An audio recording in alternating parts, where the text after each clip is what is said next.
Hello everyone, প্রত্যেককেই স্বাগত জানাচ্ছি আমাদের স্কুল অ্যাফেয়ার্স অনলাইন ক্লাসে। তোমরা সকলে অবগত আছে যে আমরা ডাব্লিউবি টেটের প্রিপারেশন স্টার্ট করেছি। বেশ কিছু ক্লাস অলরেডি হয়ে গেছে। সামনে আরো কিছু ক্লাস আমরা করব যতদিন না টেট পরীক্ষা হচ্ছে। আজকে একটা ইম্পর্টেন্ট ক্লাস নিয়ে এসেছি। ইম্পর্টেন্ট ক্লাস এই অর্থে যে আজকের যে পেডাগোগি ক্লাসটা এটা কোনো নির্দিষ্ট সাবজেক্টের নয়, বাট প্রত্যেকটা সাবজেক্টের সাথে সম্পর্কিত। এই জন্য দেখো ক্লাসের নাম দিয়েছি আমি general pedagogy class. General pedagogy class বলতে অনেক সময় অ্যাসপিরেন্টরা কোশ্চেন করে, স্যার এই কোশ্চেনটা কোথা থেকে এসেছে বুঝতে পারছি না, কোন টপিক থেকে এসেছে বুঝতে পারছি না। অর্থাৎ কোনো একটা নির্দিষ্ট সাবজেক্টের কোনো একটা নির্দিষ্ট টপিকের মধ্যে থেকে কোশ্চেন জিজ্ঞেস না করে কিছু জেনারেল জায়গা রয়েছে যেগুলো প্র্যাকটিস অফ টিচিং এর সাথে রিলেটেড, স্কুল এডুকেশনের সাথে রিলেটেড, বাট আমরা বুঝতে পারি না কোথা থেকে কোশ্চেন এসেছে, কারণ আমরা যে টপিকগুলো পড়ে যাই সেই টপিকের মধ্যে থেকে কোশ্চেন আসে না। টপিকের বাইরে আমাদের মেথড অফ টিচিং কিরকম হবে, আমাদের স্কুল এডুকেশন সিস্টেম কিরকম হবে, আমাদের টেক্সট বুক কিরকম হওয়া উচিত, কারিকুলাম কিভাবে ফিক্স করবো, বাচ্চাদের কিভাবে শেখাবো, এই বিষয়গুলোর উপর কোশ্চেন থাকে। তাহলে এই ক্লাসটা কিন্তু সত্যি কথা বলতে পুরো পেডাগোগির একটা ভিত বলতে পারো, যেটা আমি বেস বলছি। এই বেসটা যত স্ট্রং হবে পেডাগোগির কোশ্চেন সলভ করতে তত সুবিধা হবে। সেটা সিডিপি হতে পারে, ইভিএস হতে পারে, আদার্স বাংলা ইংলিশ, যে কোনো সাবজেক্টের পেডাগোগি যখন সলভ করবে পেডাগোগির কোশ্চেনের তুমি অপশনগুলো দেখবে, অপশনগুলো সবসময় কিরকম হয়, বাচ্চাদের সুবিধার্থে হয়, বাচ্চাদের কল্যাণের কথা ভেবে সবকিছু কাজ করতে হবে। তা অপশনগুলো দেখে যাতে তোমরা বুঝতে পারো যে কোন অপশনটা ঠিক হবে, এই জন্য জেনারেল পেডাগোগি ক্লাসটা। তাহলে এই ক্লাসটা খুব ইম্পর্টেন্ট হতে চলেছে, সবার জন্য খুবই ইম্পর্টেন্ট, খুব মন দিয়ে শুনবে এবং এর মূল জিনিসটা ধরার চেষ্টা করবে। আমি ক্লাসের প্রথমেই বলেছিলাম যে পেডাগোগির যে মূল কনসেপ্ট, এটা যে বেসিক্যালি কি বলতে চাইছে, কিভাবে প্র্যাকটিস অফ টিচিংটা হবে, এই যে বিষয়টা আমাদের যেভাবে বোঝাতে চাইছে, ঠিক আছে, এটাকে যদি আমরা বুঝে নিতে পারি তাহলে আমরা কোশ্চেন আনসারটা খুব সহজে করতে পারবো। আর না হলে কোশ্চেন দেখে সব অ্যান্সার একই রকম মনে হবে। ঠিক আছে, কিভাবে চাইল্ড সেন্টার্ড এডুকেশন যে সিস্টেম, এই সিস্টেমকে ফলো করেই কিন্তু কোশ্চেনগুলো করা হয়, অপশনগুলো পুট করা হয়। তাহলে অপশন দেখে যাতে আমাদের বুঝতে সুবিধা হয়, যে কোনো সাবজেক্টের পেডাগোগিক কোশ্চেন যাতে আমরা সলভ করতে পারি, তার জন্য এই জেনারেল পেডাগোগিক ক্লাসটা। এই পেডাগোগিক ক্লাস তোমাদের সিডিপি সলভ করতে হেল্প করবে, বাংলা ইংলিশ পেডাগোগিক সলভ হেল্প করবে এবং সর্বোপরি তোমাদের অপশন চিনতে সুবিধা করবে, তোমাদের যে কোনো অপশন বুঝতে সুবিধা করবে। ঠিক আছে, ঠিক আছে, আমরা স্টার্ট করছি। তার আগে একটা ইম্পর্টেন্ট অ্যানাউন্সমেন্ট, ফার্স্ট টাইম, কখনো এইভাবে অ্যাড করিনি, আজকে ফার্স্ট টাইম করলাম, কারণ একটা নিউ, তোমরা জানো যে পেড ব্যাচ আমরা স্টার্ট করেছি। 27 তারিখ থেকে ক্লাস স্টার্ট হয়েছে, সপ্তাহে 5টা লাইভ ক্লাস, যা আছে পড়ে নেবে পরের থেকে। এগুলো বলে অভ্যাস নেই, কাজে বলতেও কিরকম লাগে। তাহলে কোর্স ফি 350 টাকা আছে। আজকে কেন এইভাবে ক্লাসে এসে অ্যানাউন্স করলাম, তার পেছনে কারণ আছে। কারণ হচ্ছে এই ব্যাচের ফিজটা আমি 350 টাকা রাখতাম না, এটা বাড়াতাম, বাট অনেকেই রিকোয়েস্ট করেছিল যে স্যার আমাদের পেমেন্ট হচ্ছে না। তা আমাদের ইউপিআই পেমেন্টের সিস্টেম নেই, আমাদের বাজারে গিয়ে পেমেন্ট করতে হচ্ছে, দোকান থেকে বা কোথাও অনলাইন এতে গিয়ে, ক্যাফেতে গিয়ে পেমেন্ট করতে হচ্ছে। তো মোটামুটি সবার পেমেন্ট ক্লিয়ার হয়ে গেছে, এরকম আর কেউ রিকোয়েস্ট নেই, যার জন্য আমি ফাইনালি সিদ্ধান্ত নিয়েছি যে কালকে থেকেই, মানে আগামীকাল থেকে এই ব্যাচের ফিজটা বাড়ানো হবে। ঠিক আছে, তাই যদি কেউ মনে করো ব্যাচের প্রয়োজন আছে, আজকে রাতের মধ্যেই নিয়ে নিও অ্যাডমিশন, কাল থেকেই নতুন পোস্টার নতুন চলে আসবে, ফিজ বাড়বে এই ব্যাচের। বেশ, ঠিক আছে। দেখো, প্রথমে আমরা আসছি ন্যাশনাল এডুকেশন পলিসি। খুব শর্টে বুঝবো, একদম এক্সাম ওরিয়েন্টেড যে কোশ্চেনগুলো এসছে সেই কোশ্চেনগুলো ফলো করে আমরা একটু পড়ে নেব। ন্যাশনাল এডুকেশন পলিসি, যাকে আমরা এনইপি বলছি, 2020 ন্যাশনাল এডুকেশন পলিসি 2020, এটা আমরা পড়বো। দেখো, ন্যাশনাল এডুকেশন পলিসি, এখানে একটা পলিসি সম্বন্ধে একটা বলা হয়েছে যে কে স্টার্ট করেছেন, union cabinet of India, 29 July. Outlines কি কি ছিল, ভিশনস কি ছিল, new education system of India, কি কি পলিসি ছিল, এগুলো মোটামুটি এখানে লেখা রয়েছে, পড়ার দরকার নেই, আমি নিজে থেকেই তোমাদের এক্সপ্লেন করছি। দেখো, ন্যাশনাল এডুকেশন পলিসিতে, এই যে ন্যাশনাল এডুকেশন পলিসি যেটা বলছি, প্রথমেই মনে রাখবে যে এই ন্যাশনাল এডুকেশন পলিসি পুরোটাই এডুকেশন সিস্টেমের উপর। অর্থাৎ আমাদের স্কুল এডুকেশন কিরকম হবে, ঠিক আছে, আমাদের স্কুল এডুকেশন সিস্টেম কিরকম হবে, স্কুল এডুকেশন সিস্টেম কিরকম হওয়া উচিত, সেই ব্যাপারেই হচ্ছে তোমার এই পলিসিটা, যেটাকে আমরা বলছি ন্যাশনাল এডুকেশন পলিসি।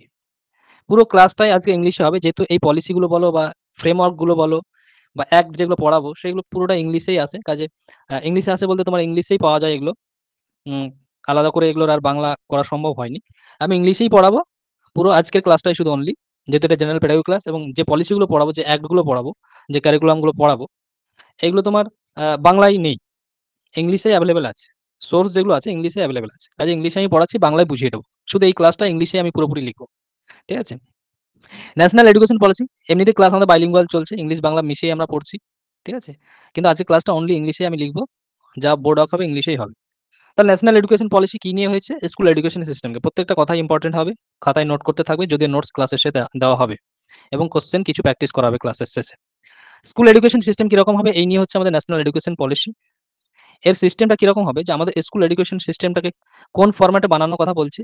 5+3+3+4 এরকম একটা ডিজাইন আছে। এই ডিজাইনে একটা আমাদের এডুকেশন সিস্টেমটা হবে, আমাদের ক্লাসের সিস্টেমটা হবে। বেসিক্যালি ন্যাশনাল এডুকেশন পলিসি এফপিএমএস এর কথা বলছি। এফপিএমএস কথার অর্থ এফ হচ্ছে তোমার, এফ কথার অর্থ হচ্ছে ফান্ডামেন্টাল স্টেজ। ৪ টা স্টেজের কথা বলেছে ন্যাশনাল এডুকেশন পলিসি। আমাদের যে এডুকেশন সিস্টেম বা স্কুল এডুকেশন কিরকম হবে, এই ব্যাপারে ৪ টা স্টেজের কথা বলেছে। একটাকে বলা হচ্ছে ফাউন্ডেশন স্টেজ, একটাকে বলা হচ্ছে ফাউন্ডেশন স্টেজ। ফাউন্ডেশন স্টেজ একবারে শিশু অবস্থায়, ফাউন্ডেশন স্টেজ। ফাউন্ডেশন স্টেজের যেটা এজ বলা হচ্ছে, এটা হচ্ছে তোমার ৩ থেকে ৬ বছর। ৩ থেকে ৬ বছর এটা হচ্ছে তোমার ফাউন্ডেশন স্টেজ। ঠিক আছে? এই ৩ বছর, ৩ বছর, ৩ থেকে ৬ বছর মানে ৩ বছর। ৩ থেকে ৬ বছর বয়সী যারা শিশু হয়, এদেরকে তোমার ফাউন্ডেশন স্টেজের মধ্যে ধরা হয়। ঠিক আছে? ৩ থেকে ৬ বছর আর ৩ থেকে ৮ বছর বেসিক্যালি। টোটাল যদি আমরা ফাউন্ডেশন স্টেজ দেখি, তাহলে ৩ থেকে ৮ বছর। এটাকে আমরা ২ টো ভাগে ভাগ করেছি। একটা হচ্ছে ৩ থেকে ৬ বছর, যেটা তোমার ওই প্রি স্কুল বলছি আমরা, প্রি স্কুল বা অঙ্গনওয়াড়ি বলি। ঠিক আছে? আরেকটা হচ্ছে তোমার আ ক্লাস 1 এবং ক্লাস 2। ক্লাস 1 এবং ক্লাস 2 যেটা তোমার ৬ থেকে ৮ বছর। ৬ থেকে ৮ বছর এই সময়টা ২ বছর কাটে তোমার ক্লাস 1 এবং 2 এর জন্য। এটা হচ্ছে ফাউন্ডেশন স্টেজ। বেসিক্যালি ৪ টা স্টেজের কথা বলেছি। এর থেকে হচ্ছে ফাউন্ডেশন স্টেজ। পি থেকে কি? পি থেকে হচ্ছে প্রিপারেটরি স্টেজ বলা এটাকে। পি থেকে বলা হচ্ছে এটা হচ্ছে প্রিপারেটরি স্টেজ। Preparatory stage. এটা কত? এর এজটা হচ্ছে তোমার ৮ থেকে ১১। এটা ৩ থেকে ৮ গেল ফাউন্ডেশন স্টেজ। এটা হচ্ছে তোমার ৮ থেকে ১১ বছর। এখানেও ৩ বছর। এই ৩ বছরে তোমার ক্লাস 3 থেকে ক্লাস 5 পর্যন্ত সময় কাটে। তাহলে ক্লাস 3 থেকে ক্লাস 5 এর যারা বাচ্চা হয়, এদের বয়স মোটামুটি দেখবে ৮ থেকে ১১ বছরের মধ্যেই হয়। কম বেশি হয়, বাট এটা তোমার একটা দেওয়া হয়েছে, স্ট্যান্ডার্ড দেওয়া হয়েছে ৮ থেকে ১১। এই বছরের মধ্যে এখন দেখবে অনেকের বয়স কম বেশি থাকলেও এটাকে ফলো করেই কিন্তু একটা ডেট অফ বার্থ দেওয়া হয় স্কুলে। ঠিক আছে? এই বিষয়টাকে ফলো করে। তাহলে ৮ থেকে ১১ বয়সের শিশুরা 3 থেকে 5 ক্লাস পর্যন্ত পড়বে। তারপর হচ্ছে এম। এম থেকে হচ্ছে মিডল। এম থেকে হচ্ছে মিডল। মিডল স্টেজ কোনটাকে বলছি? মিডল স্টেজে তোমার এজ হচ্ছে, এটা ১১ তে শেষ হয়েছে। এটা ১১ থেকে ১৪ বছর পর্যন্ত। ১১ থেকে ১৪ বছর মানে কি? এখানেও ৩ বছর তোমার কাটছে। এখানে ক্লাস 6 থেকে ক্লাস 8 পর্যন্ত। ক্লাস 6 থেকে ক্লাস 8 পর্যন্ত। তারপর দেখো এস। এস মানে হচ্ছে সেকেন্ডারি স্টেজ। এস মানে হচ্ছে সেকেন্ডারি স্টেজ। অর্থাৎ 9, 10, 11, 12। সেকেন্ডারি স্টেজ মানে হচ্ছে 9 থেকে 12। 9, 10, 11, 12 এই ৪ টে বছর হচ্ছে তোমার সেকেন্ডারি স্টেজ বলা হচ্ছে। ঠিক আছে? এখানে বয়স সীমা কত হয়? ১৪ থেকে ১৮ বছর। ঠিক আছে? ১৪ থেকে ১৮ বছর হচ্ছে তোমার ৪ বছর এখানে সেকেন্ডারি স্টেজ কাটছে। অর্থাৎ 9, 10, 11, 12 এই ৪ টা স্টেজের কথা বলা হয়েছে ন্যাশনাল এডুকেশন পলিসিতে। ন্যাশনাল এডুকেশন পলিসিতে এপিএমএস অর্থাৎ সেকেন্ডারি, ফাউন্ডেশন, প্রিপারেটরি, মিডল এবং সেকেন্ডারি স্টেজ। ফাউন্ডারি স্টেজ থেকে একটা কোয়েশ্চেন আসে, এই সময় বাচ্চাদের কেয়ার করার জন্য ফ্যামিলির ভূমিকা খুব গুরুত্বপূর্ণ। কারণ এই সময় বাচ্চারা ফ্যামিলির সাথে থাকতে ভালোবাসে, ফ্যামিলির সাথে ইন্টারেক্ট করতে ভালোবাসে। এজন্য ফ্যামিলি হচ্ছে এখানে, ফ্যামিলি কেয়ারটা খুব দরকার বাচ্চাদের ফাউন্ডেশন স্টেজে। বাকি ধীরে, ধীরে যত আমরা এগোবো ফাউন্ডেশন থেকে প্রিপারেটরি, প্রিপারেটরি থেকে মিডল, তত ধীরে, ধীরে কি হবে? স্কুলের হাতে চলে যাবে। বাচ্চাদের মানে লালন-পালনের দায়িত্বটা তাদেরকে জ্ঞান-দান বলো, তাদের ডেভেলপমেন্ট বলো, বাকি সমস্ত অ্যাসপেক্ট যা কিছু রয়েছে শিশুদের ক্ষেত্রে ধীরে, ধীরে কি হবে? হোম থেকে তোমার স্কুলের দিকে শিফট করবে। কিন্তু ফাউন্ডেশন স্টেজে ফ্যামিলির কিন্তু একটা গুরুত্বপূর্ণ রোল থাকে। অন্যদিকে আমরা যদি আরো স্পেসিফিক করে বলি তাহলে বলব প্যারেন্টস এর অর্থাৎ পিতা-মাতার খুব গুরুত্বপূর্ণ ভূমিকা থাকে ফাউন্ডেশন স্টেজে। এই সময় চাইল্ড কেয়ারটা খুব দরকার হয়।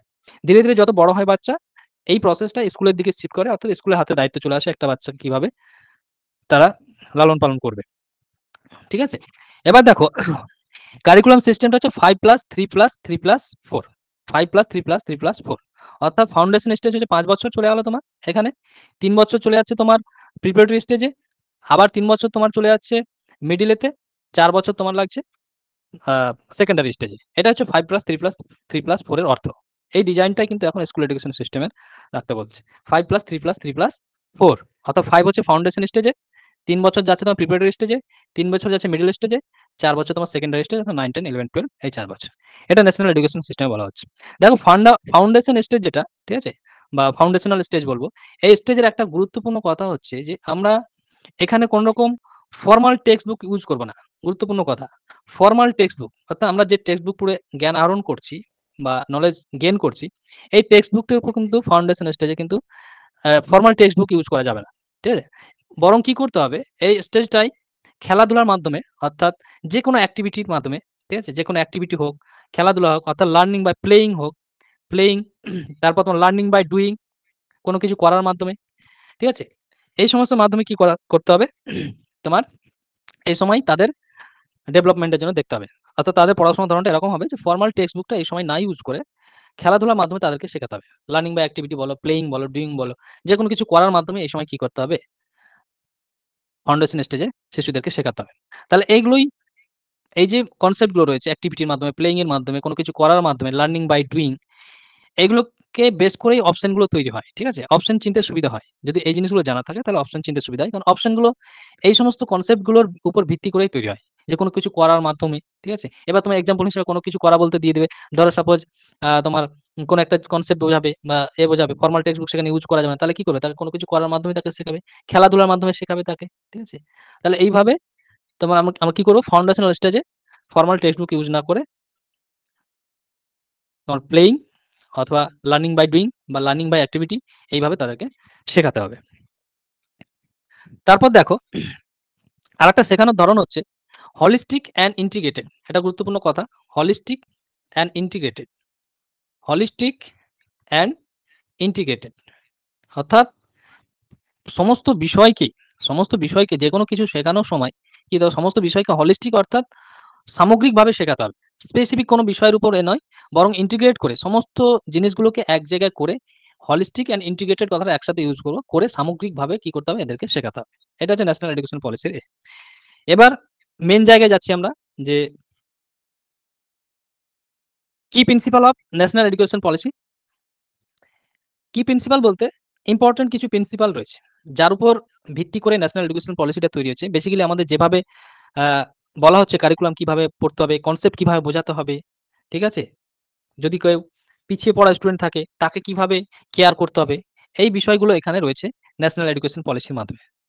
ন্যাশনাল এডুকেশন পলিসির মাধ্যমে একটা ইম্পর্টেন্ট কথা বলছে যে প্রত্যেকটা বাচ্চার মধ্যে একটা ইনার এবিলিটি রয়েছে। ঠিক আছে?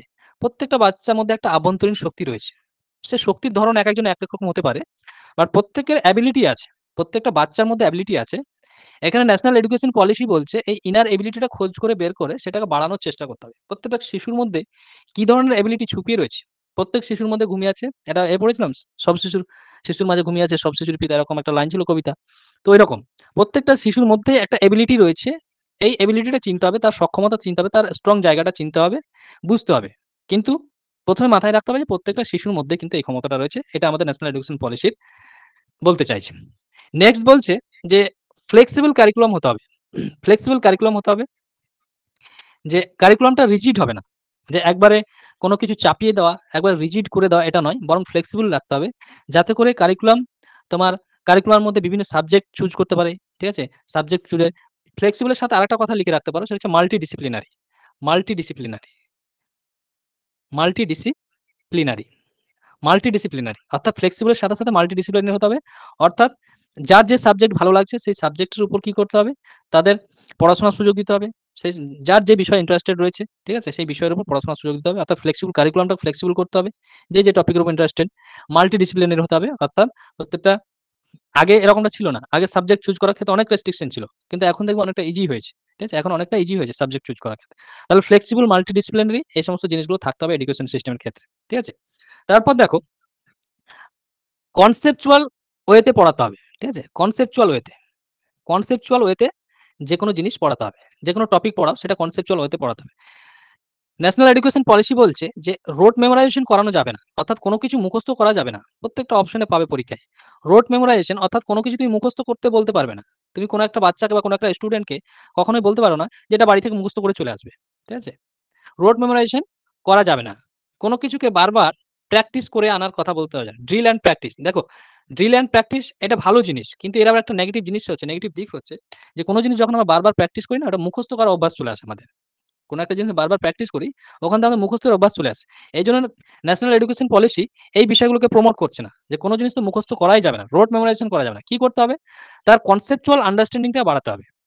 তার কনসেপচুয়াল যে আন্ডারস্ট্যান্ডিং, ঠিক আছে? যেকোনো বিষয় সম্পর্কে তার একটা সামগ্রিক ধারণাকে বাড়াতে হবে। তার রোড মেমোরাইজেশন অর্থাৎ তাকে মুখস্থ করার দিকে জোর দেওয়া যাবে না। তাকে মুখস্থ তো যেখানে মুখস্থ হবে সেই অপশন নেগেটিভ হিসেবে নেবে।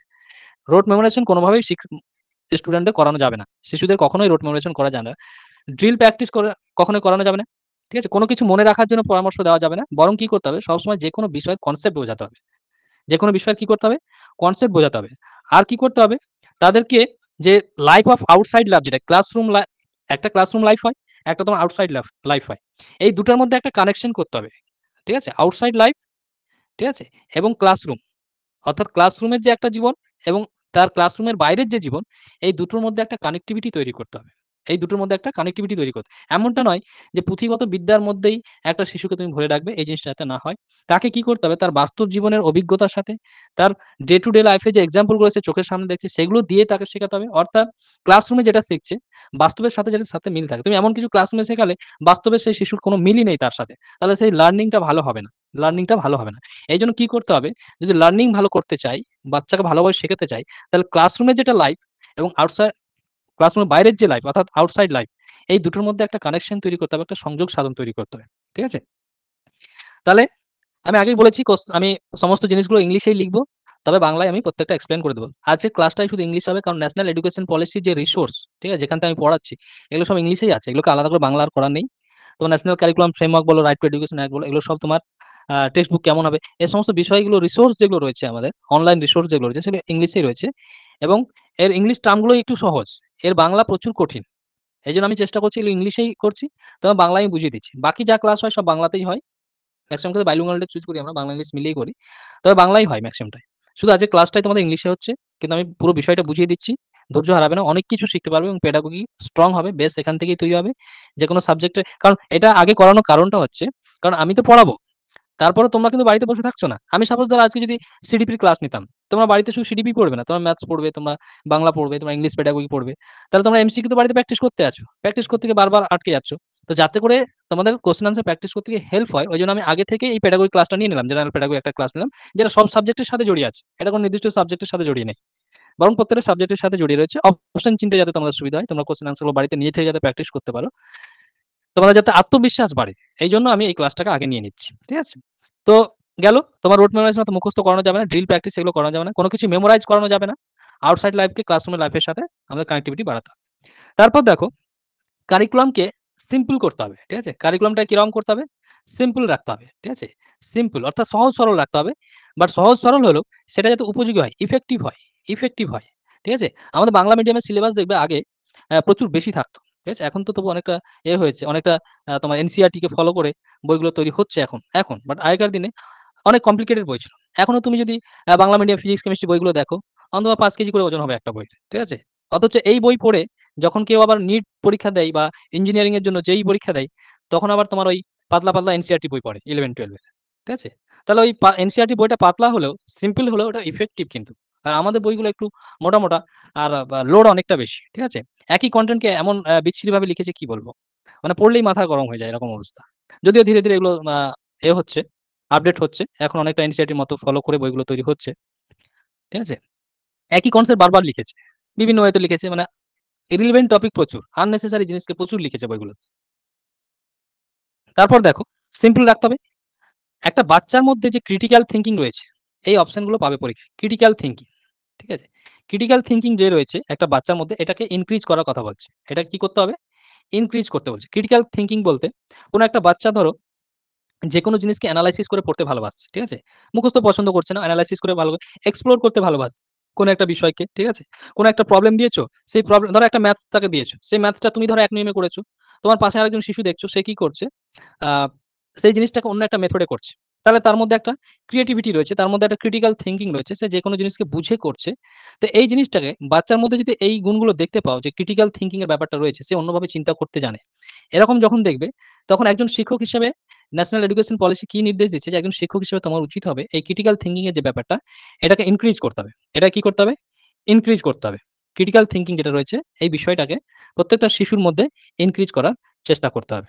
ঠিক আছে? আর ক্রিটিক্যাল থিংকিং কার মধ্যে আছে কি করে বুঝবো? যখনই দেখবে কোন একটা শিশু কোন একটা জিনিসকে সিনথেসাইজ করছে। সিনথেসাইজ করা সংশ্লেষণ করছে, মুখস্থ করে নিচ্ছে না। এক্সপ্লানেটিভ ওয়েতে পড়ছে। ঠিক আছে? তারা একটা ইভালুয়েশন করছে, ব্যাখ্যা করছে, এনালাইসিস করছে। তার মানে বুঝতে হবে সেই বাচ্চার মধ্যে একটা ক্রিয়েটিভিটি রয়েছে, ক্রিটিক্যাল থিংকিং রয়েছে। ক্রিটিক্যাল একটা কোন কোয়েশ্চেন দিলে সেই কোয়েশ্চেনের অ্যান্সার সে বিভিন্নভাবে লেখার ক্ষমতা রাখছে। ঠিক আছে? স্কুল লাইফ এর কথা মনে করো, এরকম স্টুডেন্ট থাকতো ২-১ জন ক্লাসের মধ্যে। ঠিক আছে? যারা কোন একটা অ্যান্সারকে অনেকভাবে লেখার ক্ষমতা রাখতো। ঠিক আছে? বাকি সব স্টুডেন্ট যেভাবে লিখতো তার থেকে আরেকটু অন্যভাবে অ্যান্সার লিখত। তা এগুলো হচ্ছে ক্রিয়েটিভিটি বা ক্রিটিক্যাল থিংকিং এর একটা লক্ষণ। তাহলে এই ধরনের ক্রিটিক্যাল থিংকিং যদি বাচ্চার মধ্যে থাকে সেটা কি করতে হবে? ইনক্রিজ করতে হবে। আরেকটা ইম্পোর্টেন্ট কথা বলেছে যেটা খুব জরুরি আজকের দিনে দাঁড়িয়ে, যেটা হচ্ছে ইকুইটি অ্যান্ড ইনক্লুশন। ইকুইটি অর্থাৎ সমতা বিধান করা। Equity and inclusion. Equity and inclusion. ঠিক আছে? এগুলো অপশনে পাবে। ইকুইটি অ্যান্ড ইনক্লুশন কথার অর্থ হচ্ছে ইকুইটি আর ইকুয়ালিটি কথার মধ্যে পার্থক্য কি? ঠিক আছে? ইকুইটি এবং ইকুয়ালিটি কথা দুটোর মধ্যে পার্থক্য কি? দেখো ইকুইটি কথাটা হচ্ছে সমতা বিধান করা। ঠিক আছে? কোন কিছু উদ্দেশ্যপূর্ণভাবে তুমি সমান করছো। এটা হচ্ছে ইকুইটি। আর ইকুয়ালিটি কি? সবাইকে সমানভাবে যেকোনো জিনিস এভেইলেবল করে দেওয়া। ঠিক আছে? এটা হচ্ছে ইকুইটি। ঠিক আছে? সাপোজ ধরো আমার এই ব্যাচলর ফিজ আমি রেখেছি ধরো ৳৩৫০। ঠিক আছে? ৳৩৫০ ফিজ রেখেছি। এবার এটা সবার জন্য ফিজ রেখেছি। এটা হচ্ছে ইকুয়ালিটি। এবার সাপোজ ধরো আমাকে কেউ এসে ফোন করে বলল, "স্যার আমার আমি ফিজ দিতে পারব না। আমার জন্য এটা ৳১০০ ফিজ করুন।" ঠিক আছে? এবার আমি যদি কি করি যে যার যেরকম ক্ষমতা আছে সেই হিসাবে যদি আমি সবাইকে এটা এভেইলেবল করি তাহলে এটা হলো ইকুইটি। এটা সমতা বিধান করা হলো। যে যার যেরকম ক্যাপাবিলিটি রয়েছে সেই হিসাবে ফিজ। ঠিক আছে? তাহলে এর একটা নির্দিষ্ট লক্ষ্য থাকে ইকুইটির। তাহলে ইকুইটি এবং ইনক্লুশন হচ্ছে ইকুইটি করতে হবে অর্থাৎ ইকুইটি অর্থাৎ সমতা বিধান করতে হবে এবং ইনক্লুশন অর্থাৎ অন্তর্ভুক্তিকরণ। কিরকম জিনিসটা আমি বোঝাচ্ছি দেখো। ধরো সাপোজ আ সাপোজ ধরো সাপোজ একটা গ্রাউন্ডে খেলা চলছে। ঠিক আছে? এই গ্রাউন্ডে খেলা চলছে। তাহলে গ্রাউন্ডের একটা প্রাচীর আছে। গ্রাউন্ডের প্রাচীর আছে। ধরো সাপোজ প্রাচীরের বাইরে ধরো ৩ জন দাঁড়িয়ে আছে। ঠিক আছে? বাইরে ৩ জন দাঁড়িয়ে আছে। ঠিক আছে? বাইরে ৩ জন দাঁড়িয়ে আছে। এরকমভাবে ৩ জন দাঁড়িয়ে আছে। ৩ জনের হাইট হচ্ছে ৩ রকম। আমি জিনিসটা বোঝাচ্ছি একটু বুঝে নাও। ধরো এই গ্রাউন্ডের মধ্যে খেলা চলছে। ঠিক আছে? গ্রাউন্ডের প্রাচীর আছে। বাইরে থেকে ধরো তোমরা দাঁড়িয়ে খেলা দেখছো। ৩ জন শিশু ধরো খেলা দেখছে। এবার দেখো ৩ জন শিশু খেলা দেখছে। এর মধ্যে দেখো এর হাইট সবথেকে বেশি। এর হাইট তার থেকে কম। এর হাইট হচ্ছে সবথেকে কম। ঠিক আছে? এবার তুমি যদি মনে করো যে ৩ জনকে খেলা দেখার সুযোগ করে দেবে, তাহলে কি করবে? যার হাইট সবথেকে বড় তাকে তুমি কি করবে? তার নিচে সাপোজ ধরো একটা তুমি চেয়ার রাখলে। সাপোজ একটা চেয়ারের ব্যবস্থা করলে। তাহলে চেয়ারটা কিরকম হবে? চেয়ারটার উচ্চতা কতটা রাখতে হবে তোমাকে? এতটা রাখতে হবে। ঠিক আছে? চেয়ারটার উচ্চতা এতটা রাখতে হবে। কিন্তু যে তার থেকে উচ্চতা কম, তার জন্য চেয়ারের উচ্চতাটা কিন্তু তোমাকে বাড়াতে হবে। ঠিক আছে? এর ক্ষেত্রে চেয়ারের উচ্চতা আরো বাড়াতে হবে। তবেই সে খেলা দেখতে পারবে প্রাচীর ভেদ করে। কারণ কি এদের উচ্চতা এক রকম। কাজে সবাইকে যদি একই উচ্চতার চেয়ার দাও, নিশ্চয়ই সেই চেয়ারে বসে সবাই কিন্তু খেলা দেখতে পারবে না। ঠিক আছে? সবাই কিন্তু খেলা দেখতে পারবে না। কারণ কি গ্রাউন্ডে প্রাচীর দেওয়া আছে, সে প্রাচীর টপকে যদি কেউ খেলা দেখার চেষ্টা করে, তাহলে তাদের যে চেয়ারের যে ব্যবস্থা করব সেটাও কিন্তু ডিফারেন্ট হতে হবে। এটা কেন করছি? কারণ এদের হাইট কিন্তু সবার সমান নয়। সবার হাইট সমান নয়। যার হাইট বেশি তাকে কম উচ্চতার চেয়ার দিচ্ছি। যার হাইট তার থেকে কম তাকে একটু বেশি উচ্চতার চেয়ার দিচ্ছি। আর যার সবথেকে কম হাইট তাকে আমরা সবথেকে বেশি হাইটের চেয়ার দিচ্ছি। যাতে করে সবাই সমানভাবে কি এটাকে বলছি ইকুইটি। যে সবাই যাতে সমানভাবে খেলাটা দেখতে পারে। এইজন্য যার হাইট কম তাকে আমরা বেশি উচ্চতার চেয়ার দিয়েছি যাতে সেও খেলা দেখতে পায়। যার হাইট তার থেকে একটু বেশি তাকে তার থেকে একটু বেশি বড় চেয়ার দিয়েছি। আর যার হাইট সবথেকে বড় তাকে একটু কম হাইটের চেয়ার দিচ্ছি। বাট সবাই কিন্তু এবার খেলাটা দেখতে পাচ্ছে। এই ইনার মিনিংটা কি? এর ইনার মিনিংটা হচ্ছে যে আমাদের যে ডাইভার্স ব্যাকগ্রাউন্ড এর যে ক্লাসরুম, এখানে বিভিন্ন রকম তোমার স্টুডেন্ট থাকে। ঠিক আছে? সবার কিন্তু একই রকম রিসোর্স এর দরকার হয় না। সবার কিন্তু একই রকম আ দরকার হয় না, এফোর্টস এর দরকার হয় না। এখানে বিভিন্ন বিষয়ের উপর ভিত্তি করে এদের মধ্যে একটা ডাইভার্স দেখা যায়। এদের মধ্যে একটা ভেদাভেদ দেখা যায়। লিঙ্গ, জাতির উপর, তোমার মেধার ভিত্তিতে বলো, ঠিক আছে? চিন্তা ভাবনার দিক থেকে, ঠিক আছে? তো ইকুইটিটা আমাদের নিয়ে আসতে হবে যে যার যেরকম প্রয়োজন রয়েছে সেইভাবে তাকে রিসোর্স দিতে হবে। ঠিক আছে? সবাইকে সমান নয়। সবাইকে সমানভাবে নয়। ঠিক আছে? সবাইকে সমানভাবে নয়। কি করতে হবে? রিসোর্স যার যেরকম দরকার রয়েছে তাকে সেভাবে দিতে হবে। গোল একটাই, সবাইকে খেলা দেখানো। কিন্তু গোল যখন আমাদের একটা, সবাইকে খেলা দেখানো, তাহলে সবাইকে যদি আমরা একই উচ্চতার চেয়ার দিতাম, তাহলে সবাই খেলা দেখতে পারত না। হয়তো যে উঁচু আছে সে দেখতে পেত, বাকি দুজন হয়তো দেখতেই পেত না। ঠিক আছে? এই কথাটার মানে হচ্ছে ইকুইটি। এটাই হচ্ছে ইকুইটি। এটা এক্সপ্লেনেশন করার কারণ হলো এখান থেকে ৩-৪ টে কোয়েশ্চেন হয়। ঠিক আছে? তো এদেরকে কি করতে হবে? ইনক্লুশন করতে হবে অর্থাৎ অন্তর্ভুক্ত করতে হবে। কেউ পিছিয়ে আছে বলে তাকে বাদ দেওয়া যাবে না। তাকে কি করতে হবে? ইনক্লুশন করতে হবে অর্থাৎ অন্তর্ভুক্ত করতে হবে। ক্লাসের মধ্যে তাকে অন্তর্ভুক্ত করতে হবে। ঠিক আছে? যাতে করে যার যেরকম রিসোর্স এর দরকার, যার যতটা এফোর্টস এর দরকার সবাইকে আমরা সেভাবে দিয়ে সবাইকে যাতে সবার যে কমন গোল সেই লক্ষ্যে যাতে সবাইকে পৌঁছাতে পারি। এটা ন্যাশনাল এডুকেশন পলিসি বলছে। ঠিক আছে? বলছি যে শিশুদের মধ্যে ডাইভার্সিটি থাকবে। অর্থাৎ ইন্ডিভিজুয়াল ডিফারেন্সেস যাকে বলি আমরা। ইন্ডিভিজুয়াল ডিফারেন্সেস থাকবে। প্রত্যেকটা শিশুর থেকে প্রত্যেকটা শিশু আলাদা হবে। ইন্ডিভিজুয়াল ডিফারেন্স থাকবে। ইন্ডিভিজুয়াল ডিফারেন্স থাকবে। অর্থাৎ একেকটা শিশু আরেকটা শিশুর থেকে কি হবে? আলাদা হবে। ঠিক আছে? ভেদাভেদ থাকবে, পার্থক্য থাকবে। মেধার ভিত্তিতে হোক, চিন্তাভাবনার দিক থেকে হোক, আর বাকি অ্যাসপেক্ট এর দিক থেকে হোক, ইন্ডিভিজুয়াল ডিফারেন্স থাকবে। এই ইন্ডিভিজুয়াল ডিফারেন্সটাকে ঠিক আছে? রিসোর্সের মতো কাজ করতে হবে। এটাকে অ্যাকসেপ্ট করেই ক্লাসরুম কন্ডাক্ট করতে হবে। তাদের লার্নিংটা চালিয়ে যেতে হবে ইন্ডিভিজুয়াল ডিফারেন্স হিসেবে। এতে করে কি হবে? একটা শিশু আরেকটা শিশুর সাথে মিশে নলেজ আদান-প্রদান হবে, অভিজ্ঞতা আদান-প্রদান হবে। ঠিক আছে? এইজন্য ইন্ডিভিজুয়াল ডিফারেন্সেস থাকা কিন্তু দরকার। ভাষার ভিত্তিতে ইন্ডিভিজুয়াল ডিফারেন্স থাকতে পারে। ধরো কেউ একরকম ভাষায় কথা বলছে, কেউ আরেক রকম ভাষায় কথা বলছে। তাহলে আলাদা, আলাদা ভাষায় কথা বললে এদের যে কমিউনিকেশন স্কিলটা এটা বাড়বে। বিভিন্ন ল্যাঙ্গুয়েজ সম্পর্কে জানবে, কালচার সম্বন্ধে জানবে। ভাষার যখন বিকাশ হবে তাহলে এক রকম ভাষী যে স্টুডেন্ট থাকবে তাদের কালচারও কিন্তু এক রকম হয় অনেক সময়। তাহলে কালচার সম্বন্ধে কিন্তু এদের এক্সপেরিয়েন্স বাড়বে, অভিজ্ঞতা বাড়বে। কালচারও কি হবে? আদান-প্রদান হবে। এর ফলে একটা মিশ্র কালচার তৈরি হবে। আর মিশ্র কালচার হচ্ছে যেকোনো জাতির জন্য, যেকোনো শিশুর জন্য একটা স্ট্রং জিনিস। এইজন্য কালচার ইমপ্রুভ হবে যখন তোমার বিভিন্ন ভাষার ছাত্র থাকবে। অর্থাৎ ইন্ডিভিজুয়াল ডিফারেন্সেস থাকলে সুবিধা, এটাকে আরো অ্যাকসেপ্ট করতে হবে। এটাকে না করতে হবে না। ঠিক আছে? ইভালুয়েশন করতে হবে। ঠিক আছে? বাচ্চাদের ইভালুয়েশন করতে হবে। কন্টিনিউয়াস ইভালুয়েশন করতে হবে। এই প্রসেস গুলো রয়েছে। নেক্সট দেখো, আর কি প্রিন্সিপাল মধ্যে আমরা কি পড়বো? যে লার্নিং কিরকম হওয়া উচিত। ঠিক আছে? লার্নিং কিরকম হবে? অ্যাকর্ডিং টু এনইপি অর্থাৎ ন্যাশনাল এডুকেশন পলিসি, লার্নিং কিরকম হবে? লার্নিং হবে তোমার ইনকোয়ারি বেসড। অর্থাৎ বাচ্চা সবসময় জিজ্ঞাসার মধ্যে দিয়ে জানবে। ঠিক আছে? সবসময় কি করে? জিজ্ঞাসার মধ্য দিয়ে জানবে। অর্থাৎ বাচ্চার মধ্যে সবসময় কি থাকবে? ইনকোয়ারি থাকবে। অর্থাৎ জানার চাহিদা থাকবে। সে সবসময় কোয়েশ্চেন করবে। অর্থাৎ এমনভাবে পড়াতে হবে তোমাকে যাতে করে একটা বাচ্চা কোয়েশ্চেন করার অবকাশ পায়, নিজেকে এক্সপ্লোর করার মানে সুযোগ পায়। নিজের যে কনসেপ্ট, কোন একটা বিষয়ের প্রতি নিজের যে ধারণা, সেটা যাতে খোলামেলাভাবে তোমার সামনে বলতে পারে। এটা তোমার একজন শিক্ষক হিসেবে উচিত হবে যে ইনকোয়ারি বেসড লার্নিং করতে হবে। যাতে বাচ্চারা অনুসন্ধিৎসু হয়। অর্থাৎ কোন কিছু অনুসন্ধান করার চেষ্টা করে। কোন একটা বিষয়ের পিছে কারণ খোঁজার চেষ্টা করে, মুখস্থ না করে। ঠিক আছে? এটাকে বলব ইনকোয়ারি বেসড লার্নিং। এই জিনিসটাকে বাড়ানোর কথা বলছে ন্যাশনাল এডুকেশন পলিসি, যে আমাদের লার্নিং বা শিখনটা কিরকম হবে? শিখনটা হবে ইনকোয়ারি বেসড লার্নিং। যে এখানে বাচ্চা কি করবে? সবসময় তোমার যেকোনো বিষয়ের প্রতি আগ্রহ প্রকাশ করে তার পেছনে কারণ খোঁজার চেষ্টা করবে।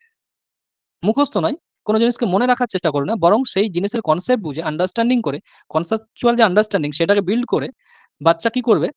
একটা অনুসন্ধিৎসু উপায়ে যেকোনো বিষয়ের পেছনে তার কারণ খোঁজার চেষ্টা করবে। যেটাকে আমরা বলছি ইনকোয়ারি বেসড লার্নিং বলা হয়।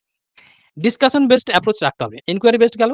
আর কি বলছে ন্যাশনাল এডুকেশন পলিসি? বলছে যে একটা আলাপ আলোচনার মধ্যে, গ্রুপ ডিসকাশনের মধ্যে বাচ্চারা শিখবে। গ্রুপ ডিসকাশনের মধ্যে। এতে কমিউনিকেশন স্কিল যেমন বাড়বে, নিজেদের আইডিয়া একে অপরের সাথে কিভাবে বিনিময় হবে।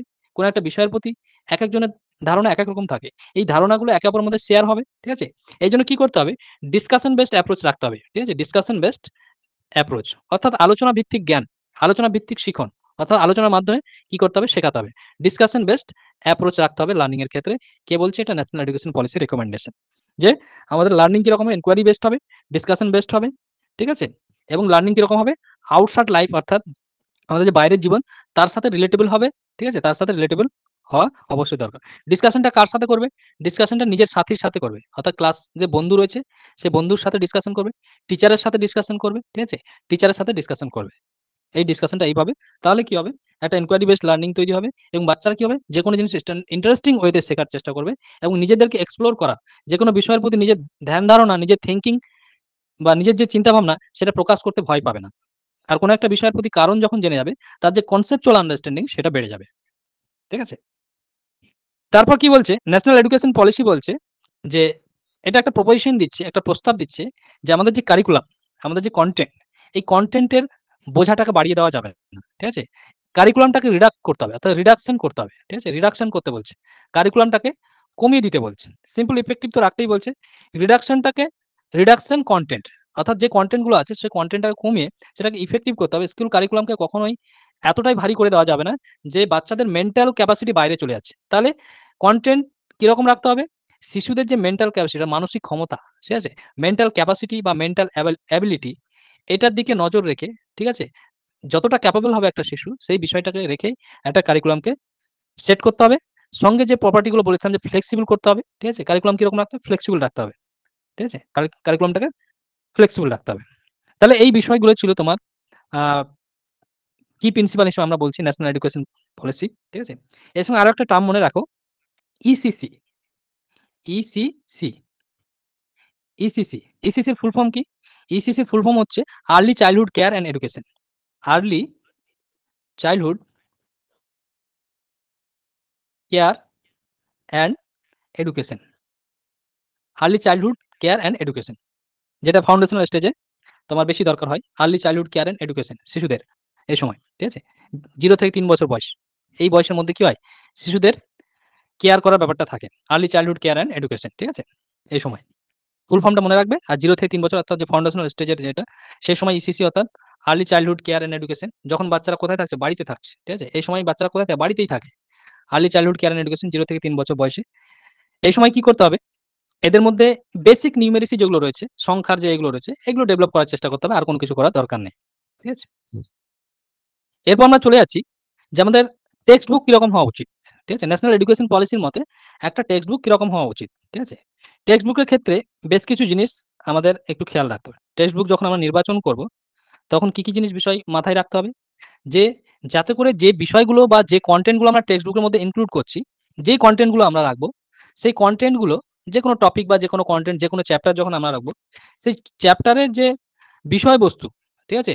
সেগুলো যাতে আমাদের লোকাল হয়। একটা লোকাল ফ্লেভার যাতে থাকে। ঠিক আছে? Local flavour. ম্যাঙ্গো ফ্লেভার নয় বা কোনো ফ্লেভার ওইরকম ফ্লেভার নয়। বা আ আমরা বিভিন্ন সময় ফ্লেভারের করি না? জুস খাই তোমার, তারপর এগুলো। তো ঐরকম ফ্লেভার কিছু নয়। এখানে লোকাল ফ্লেভার কথার অর্থ হচ্ছে যে, বাচ্চা যে পরিবেশে বড় হচ্ছে, সেই পরিবেশের চারপাশে যে জিনিসগুলো রয়েছে, এই জিনিসগুলো নিয়েই কিন্তু কনটেন্ট গুলো তৈরি করতে হবে। এতে বাচ্চারা শিখতে সুবিধা হবে। কারণ এগুলোর সাথে দিনরাত উঠা-বসা করছে। এজন্য কনটেন্ট চুজ করার সময় লোকাল ফ্লেভার রাখতে হবে। লোকাল ফ্লেভার রাখতে হবে। ধরো সাপোজ এখন বাচেন্দ্রী পালের আসলো। তাহলে বাচেন্দ্রী পালকে কনটেন্টের মধ্যে গল্পের আকারে এড করে দিতে হবে। ঠিক আছে? এখন ধরো চন্দ্রযান হলো। চন্দ্রযান সম্পর্কে সবাই জানে। তাহলে এই চন্দ্রযানের ঘটনাটা কনটেন্ট হিসেবে দেওয়া যেতে পারে। তাহলে কেউ ধরো সাঁতার কেটে কোনো একটা বড় ধরো রেকর্ড করলো। অলিম্পিকে ধরো কোনো রেকর্ড করলো। তাহলে তার সম্পর্কে একটা কনটেন্ট হিসেবে কিন্তু দেওয়া যেতে পারে। লোকাল ফ্লেভার গুলোকে আমাদের এড করতে হবে। চারপাশের যে তোমার পরিবেশ রয়েছে, সেই পরিবেশের সাথে সম্পর্কিত এবং যে পরিবেশে বড় হচ্ছে, সেই পরিবেশের সাথে যাতে সে তার মিল খুঁজে পায়। অর্থাৎ টেক্সট বুকে যেটা পড়বে, সেটা যাতে ক্লাসরুম থেকে বাইরে বেরিয়ে এসে তার যাতে ছোঁয়াটা পায়, তার টাচটা পায়, সে যে জিনিসটা শিখলো সেটা যাতে পরিবেশের সাথে কানেক্ট করতে পারে। এইজন্য কনটেন্ট গুলো সবসময় লোকাল ফ্লেভার রাখতে হবে। এই জিনিসটা খেয়াল রাখতে হবে। যে টেক্সট বুকটা আমরা তৈরি করব, সেই টেক্সট বুকটা সুইটেবল হতে হবে বাচ্চাদের নিডস, ঠিক আছে? তার যে নিডস রয়েছে, ঠিক আছে? তার যে ক্যাপাসিটি রয়েছে, এই বাচ্চাদের প্রয়োজনীয়তা কতটা রয়েছে সেই বিষয়বস্তুটা, এই দিকটা খেয়াল রাখতে হবে। যে কোনো একটা টপিক যখন আমরা চুজ করছি বা কোনো একটা কনটেন্ট যখন একটা বইয়ের মধ্যে রাখতে চাইছি, তাহলে এই কনটেন্টটা বাচ্চাদের ক্ষেত্রে কতটা নিডস রয়েছে তাদের। তাদের প্রয়োজনীয়তা আদৌ আছে তো? তাদের সাথে সুইটেবল হবে তো? নিডস রয়েছে কিনা? তাদের সাথে সুইটেবল হবে কিনা? এই বিষয়গুলো খেয়াল রাখতে বলছে টেক্সট বুক নির্বাচন করার ক্ষেত্রে। ঠিক আছে? ঠিক আছে? সাপ্লিমেন্টারি ম্যাটেরিয়াল, টেক্সট বুক একটা সাপ্লিমেন্টারি ম্যাটেরিয়াল হিসেবে কাজ করতে পারে। যেটা তোমার লোকাল কনটেক্সট বা লোকাল যে ফ্লেভার, সেই জিনিসগুলো এর মধ্যে সবকিছু থাকবে। তারপর দেখো,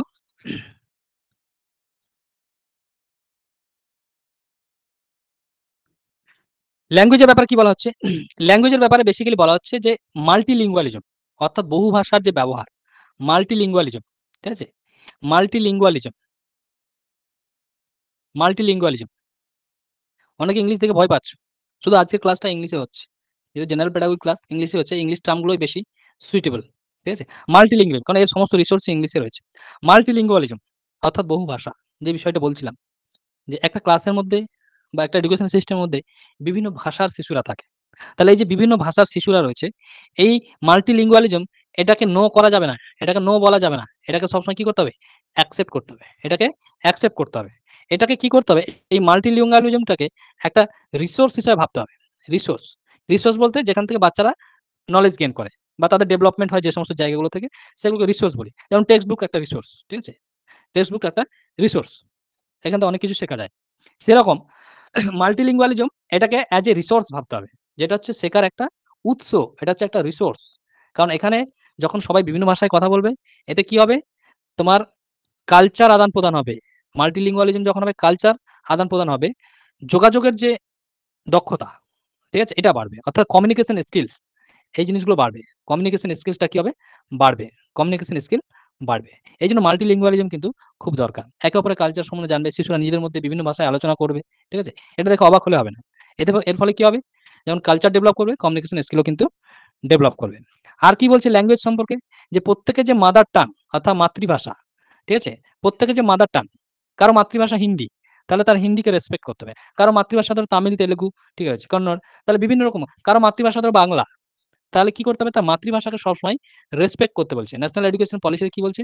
যে প্রত্যেকের মাতৃভাষাকে রেসপেক্ট করো। ঠিক আছে? প্রত্যেকের মাতৃভাষায় কি করতে হবে? রেসপেক্ট করতে হবে। প্রত্যেকের মাতৃভাষাকে রেসপেক্ট করতে হবে। এই জিনিসটা বলছে। তোমার ন্যাশনাল এডুকেশন পলিসি। আর 3 ল্যাঙ্গুয়েজ ফর্মুলা বলে একটা ফর্মুলা রয়েছে, যেখানে মাতৃভাষার সাথে, সাথে তোমার ইংলিশ এবং আরো কিছু যে ল্যাঙ্গুয়েজ রয়েছে, ক্লাসিক্যাল ল্যাঙ্গুয়েজ রয়েছে, তামিল, তেলেগু যে এগুলো রয়েছে, এই ক্লাসিক্যাল ল্যাঙ্গুয়েজ গুলো বাড়ানোর কথা বলছে। ঠিক আছে? এগুলো আমি নোটসের মধ্যে দিয়ে রেখেছি। তোমরা পড়লেই বুঝতে পারবে। এগুলো আলাদা করে পড়ার দরকার নেই। বাচ্চাদের কি করা যাবে না?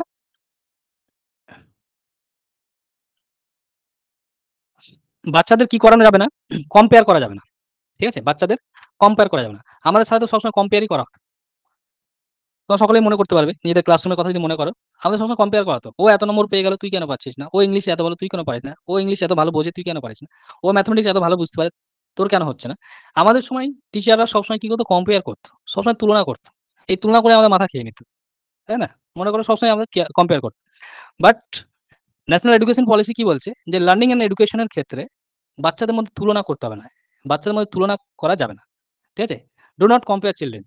বাচ্চাদেরকে কম্পেয়ার করা যাবে না। এদেরকে তুলনা করা যাবে না। ঠিক আছে? এদেরকে কি করতে হবে? এরা যে বিষয়টা শিখবে, এদেরকে ডিউরিং লার্নিং প্রসেস এদেরকে সবসময় কি হতে হবে? সাপোর্টিভ বিহেভিয়ার দেখাতে হবে। ঠিক আছে? এদেরকে সবসময় কি করতে হবে? সাপোর্টিভ বিহেভিয়ার দেখাতে হবে। সাপোর্টিভ বিহেভিয়ার দেখাতে হবে। সাপোর্টিভ বিহেভিয়ার দেখাতে হবে। অর্থাৎ লার্নিং এর ক্ষেত্রে যখন কোনো কিছু শেখাবে, তাদের পাশে থেকে তাদের সাপোর্টে তাদেরকে শেখাতে হবে। তুমি যখন তাদের সাপোর্ট না করবে, তারা মন খুলে কথা বলতে পারবে না। তাদের নিজেদের চিন্তা ব্যক্ত করতে পারবে না। এজন্য সবসময় কি করতে হবে? লার্নিং প্রসেস, ঠিক আছে? এই সময় সবসময় কি করতে হবে? একজন টিচারকে সাপোর্টিভ নেচারের হতে হবে। ঠিক আছে? সাপোর্টিভ নেচারের হতে হবে। দেখতে হবে যে লার্নিংটা যাতে ডিসকভারি ওরিয়েন্টেড হয়। ওই একই কথা আবার, যাতে রোট মেমোরাইজেশন না হয়। অর্থাৎ মুখস্থ না করে নেয়, ডিসকভারি ওরিয়েন্টেড হয়। অর্থাৎ কোনো কিছুর পেছনে কারণ খোঁজার চেষ্টা করে, ডিসকভারি করার চেষ্টা করে, নতুন কিছু আবিষ্কার করার কথা ভাবে। ঠিক আছে? ডিসকভারি ওরিয়েন্টেড হতে হবে। তাহলে এডুকেশন কিরকম হবে? ডিসকভারি ওরিয়েন্টেড হবে, লার্নিং ডিসকভারি, ইনকোয়ারি ড্রাইভেন হতে হবে। এই জিনিসগুলো রয়েছে। বাচ্চাদেরকে কি করাতে হবে? Learning and education role play এর মাধ্যমে, ঠিক আছে? রোল প্লে হতো আমাদের সময়। এখনো হয়। এখন বেশি হয়। আমাদের সময় তো কম হতো। রোল প্লে এর মাধ্যমে বাচ্চাদেরকে কি করতে হবে? বিভিন্ন রোল প্লে করতে দিতে হবে। বিভিন্ন প্রোগ্রামের সময় রোল প্লে করতে দিতে হবে। এই রোল প্লে করলে বাচ্চার মধ্যে বিভিন্ন রকম ক্ষমতার বিকাশ হয়। এজন্য রোল প্লে করাটা খুব জরুরি। রোল প্লে করানো দরকার। বাচ্চাদের কি করা যেতে পারে? গ্রুপ ডিসকাশনের সুযোগ দেওয়া যেতে পারে। ঠিক আছে? Group discussion. যে বাচ্চারা কি করুক? নিজেদের মধ্যে একটা টিম করে গ্রুপ ডিসকাশন করুক। গ্রুপ ডিসকাশনের মাধ্যমে তারা শিখবে। কুইজ করা যেতে পারে। কুইজ প্রতিযোগিতা। ঠিক আছে? কুইজ প্রতিযোগিতা করা যেতে পারে। তাহলে এগুলো লার্নিং অ্যান্ড এডুকেশন ভালো করার জন্য এই বিষয়গুলো আমাদের খেয়াল রাখার দরকার রয়েছে।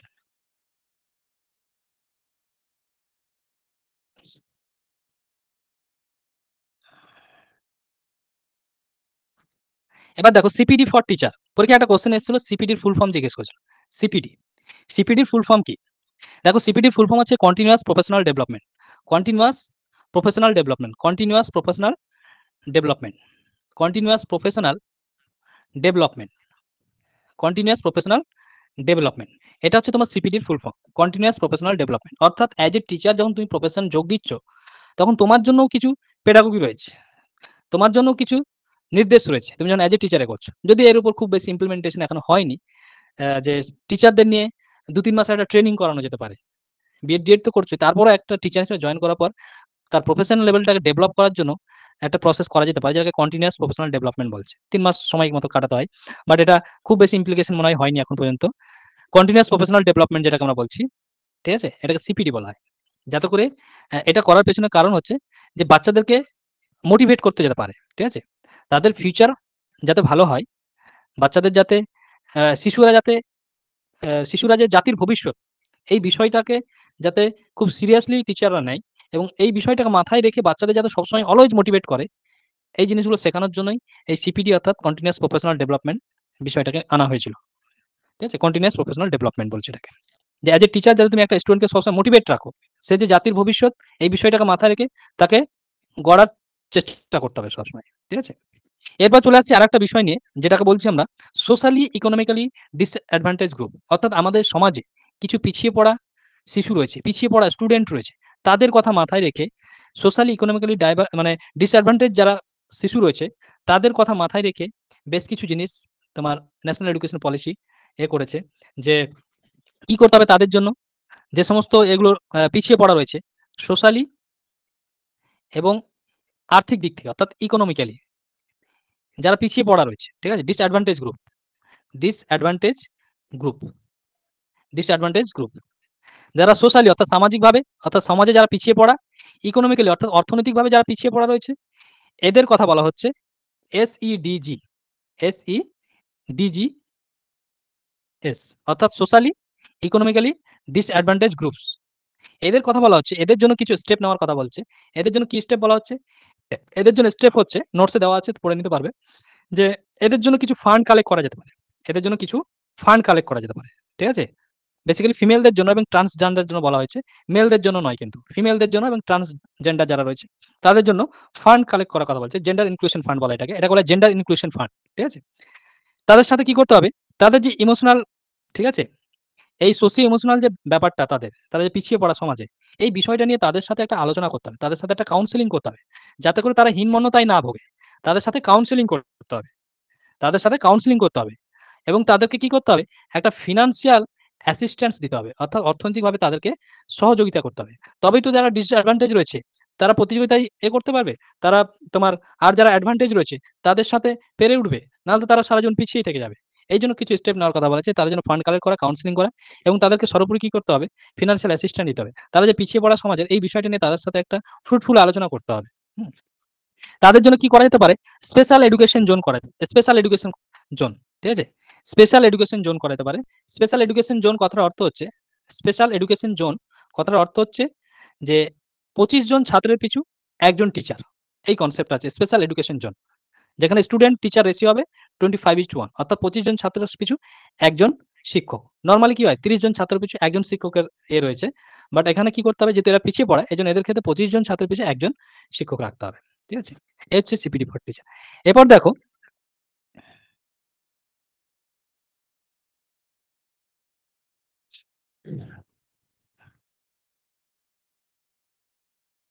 লার্নিং অ্যান্ড এডুকেশন থেকে আরো কিছু বিষয় তোমরা একটু মনে রাখবে। ইম্পোর্টেন্ট, ঠিক ঠিক আছে? যে লার্নিং যদি ভালো করতে চাই, আমরা স্টোরি টেলিং মেথডটা ইউজ করতে পারি। Story telling. এতে কি হবে? ইন্টারেস্টিং ওয়েতে স্টুডেন্টরা পড়তে চাইবে। স্টোরি টেলিং মেথড অর্থাৎ গল্প বলার মাধ্যমে লার্নিং। অর্থাৎ স্টোরি টেলিং বেসড যে পেডাগোগি এটাকে আমাদের কি করতে হবে? বাড়াতে হবে। Story telling method. ঠিক আছে? দেখবে এখনকার বইতে অনেক রকম গল্প দেওয়া থাকে। বিভিন্ন মনীষীর গল্প থেকে শুরু করে যারা বিভিন্ন তোমার কেউ হিমালয় পাহাড়ে চড়েছে, কেউ চন্দ্রাভিযান করেছে, কেউ তোমার মহাকাশে গেছে, কেউ তোমার সাঁতারু রয়েছে এরকম ভালো। তাদের স্টোরি রয়েছে। বিভিন্ন মোটিভেটেড ওয়েতে বিভিন্ন গল্প করে স্টোরি টেলিং মেথড ইউজ করে কি করা যেতে পারে? লার্নিং ভালো করা যেতে পারে। ঠিক আছে? লার্নিং বাই ডুইং তে পড়িয়ে দিয়েছি। Hands on activity.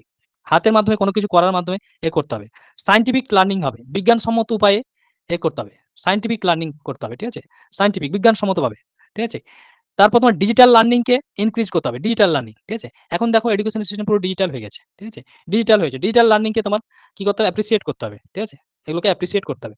যারা তোমার কানে কম শুনতে পায় তাদের অডিও ভিজুয়ালস কিছু দিতে হবে। যারা চোখে দেখতে পায় না তাদের জন্য একরকম তোমার করতে হবে। রিসোর্স নিয়ে আসতে হবে। ডিজিটালি পুরো ক্লাসরুমকে ডিজিটাল করতে হবে। ঠিক আছে? ডিজিটালাইজেশনটা নিয়ে আসতে হবে ধীরে, ধীরে। ক্যালকুলেটর ইউজ করার কথা বলতে হবে। ঠিক আছে? এগুলো হচ্ছে ডিজিটাল লার্নিং বলা হচ্ছে। আরেকটা হচ্ছে তোমার অভিজ্ঞতার মাধ্যমে শিখন যেটাকে বলি এক্সপেরিয়েন্সিয়াল লার্নিং। অভিজ্ঞতার মাধ্যমে শিখন। Experiential learning. যেকোনো জিনিসকে অভিজ্ঞতার মাধ্যমে এক্সপেরিয়েন্সিয়াল লার্নিং। ঠিক আছে? তুমি কোনো একটা জিনিস ধরো বাইরে থেকে দেখে আসলে। সেটা তুমি বাচ্চাদের সামনে ডিসকাস করো। সাপোজ কোনো একটা অ্যাক্সিডেন্ট হলো ধরো সাপোজ। তুমি সেই অ্যাক্সিডেন্টটা এসে ছাত্রদের সামনে ডেসক্রাইব করছো। তাহলে এটা যতটা না তাদের জন্য ইফেক্টিভ হবে, সেই ছাত্ররা যদি নিজের চোখে কোনো একটা অ্যাক্সিডেন্ট দেখে, অর্থাৎ কোনো কিছু যখন নিজের চোখে দেখবে, অর্থাৎ নিজে যখন এক্সপেরিয়েন্স করবে, তখন সেখান থেকে তার লার্নিং বেশি ভালো হবে। ওইজন্য এক্সপেরিয়েন্সিয়াল যেগুলো লার্নিং হবে, এটাকে আমাদের কি হতে বাড়াতে হবে। এটাকে বাড়াতে হবে। খেলাধুলার মাধ্যমে যেটা আমি অলরেডি আগেই বলে দিয়েছি। খেলাধুলার মাধ্যমে অর্থাৎ তোমার স্পোর্টস ইন্টিগ্রেটেড এডুকেশন যাকে বলা হচ্ছে, অর্থাৎ শিক্ষার সাথে খেলাকে জুড়ে দিয়ে তাদের লার্নিং করাতে হবে। অর্থাৎ স্পোর্টস ইন্টিগ্রেটেড এডুকেশন অর্থাৎ শিক্ষার সাথে খেলাকে জুড়ে দিয়ে লার্নিংটা করাতে হবে। তাহলে লার্নিং এডুকেশন কি হবে? ভালো হবে। ঠিক আছে? এই কনসেপ্ট গুলো থাকলে অপশন তোমাদের চিনতে সুবিধা হবে। এরপর বাড়িতে কোশ্চেন প্র্যাকটিস করবে, দেখবে অনেক কোশ্চেন করতে পারছো। এবার চলে আসছে আমরা NCF, national curriculum framework 2005। NCF অর্থাৎ ন্যাশনাল কারিকুলাম ফ্রেমওয়ার্ক। এটা কি বলছে? এর মূলত কিছু গাইডিং প্রিন্সিপাল রয়েছে। এনসিএফ এর কিছু গাইডিং প্রিন্সিপাল রয়েছে। ঠিক আছে? ন্যাশনাল এডুকেশন পলিসির মতো এনসিএফ কি করছে? তোমার বেসিক্যালি এনসিএফ যে তোমার প্রিন্সিপাল গুলো দিয়েছে, এই প্রিন্সিপাল গুলোই বেসিক্যালি ন্যাশনাল এডুকেশন পলিসিতে আমরা দেখেছি। ন্যাশনাল এডুকেশন পলিসি এই এনসিএফ কে ফলো করে কিন্তু তৈরি করা হয়েছে। তাহলে এনসিএফ দেখো বা ন্যাশনাল কারিকুলাম ফ্রেমওয়ার্ক 2005 এর 5টা সিদ্ধান্ত হচ্ছে যে নলেজটাকে কি করতে হবে, আউটসাইড অফ স্কুল কানেক্ট করতে হবে, যেটা আমি অলরেডি ডিসকাস করে দিয়েছি। তারপরে যেহেতু অপশন হিসেবে থাকবে এনসিএফ এর যখন এনসিএফ থেকে কোশ্চেন আসছে, ন্যাশনাল এডুকেশন পলিসি থেকে প্রত্যেকটা কোশ্চেন আসবে, এনসিএফ থেকেও প্রত্যেকটা কোশ্চেন আসবে।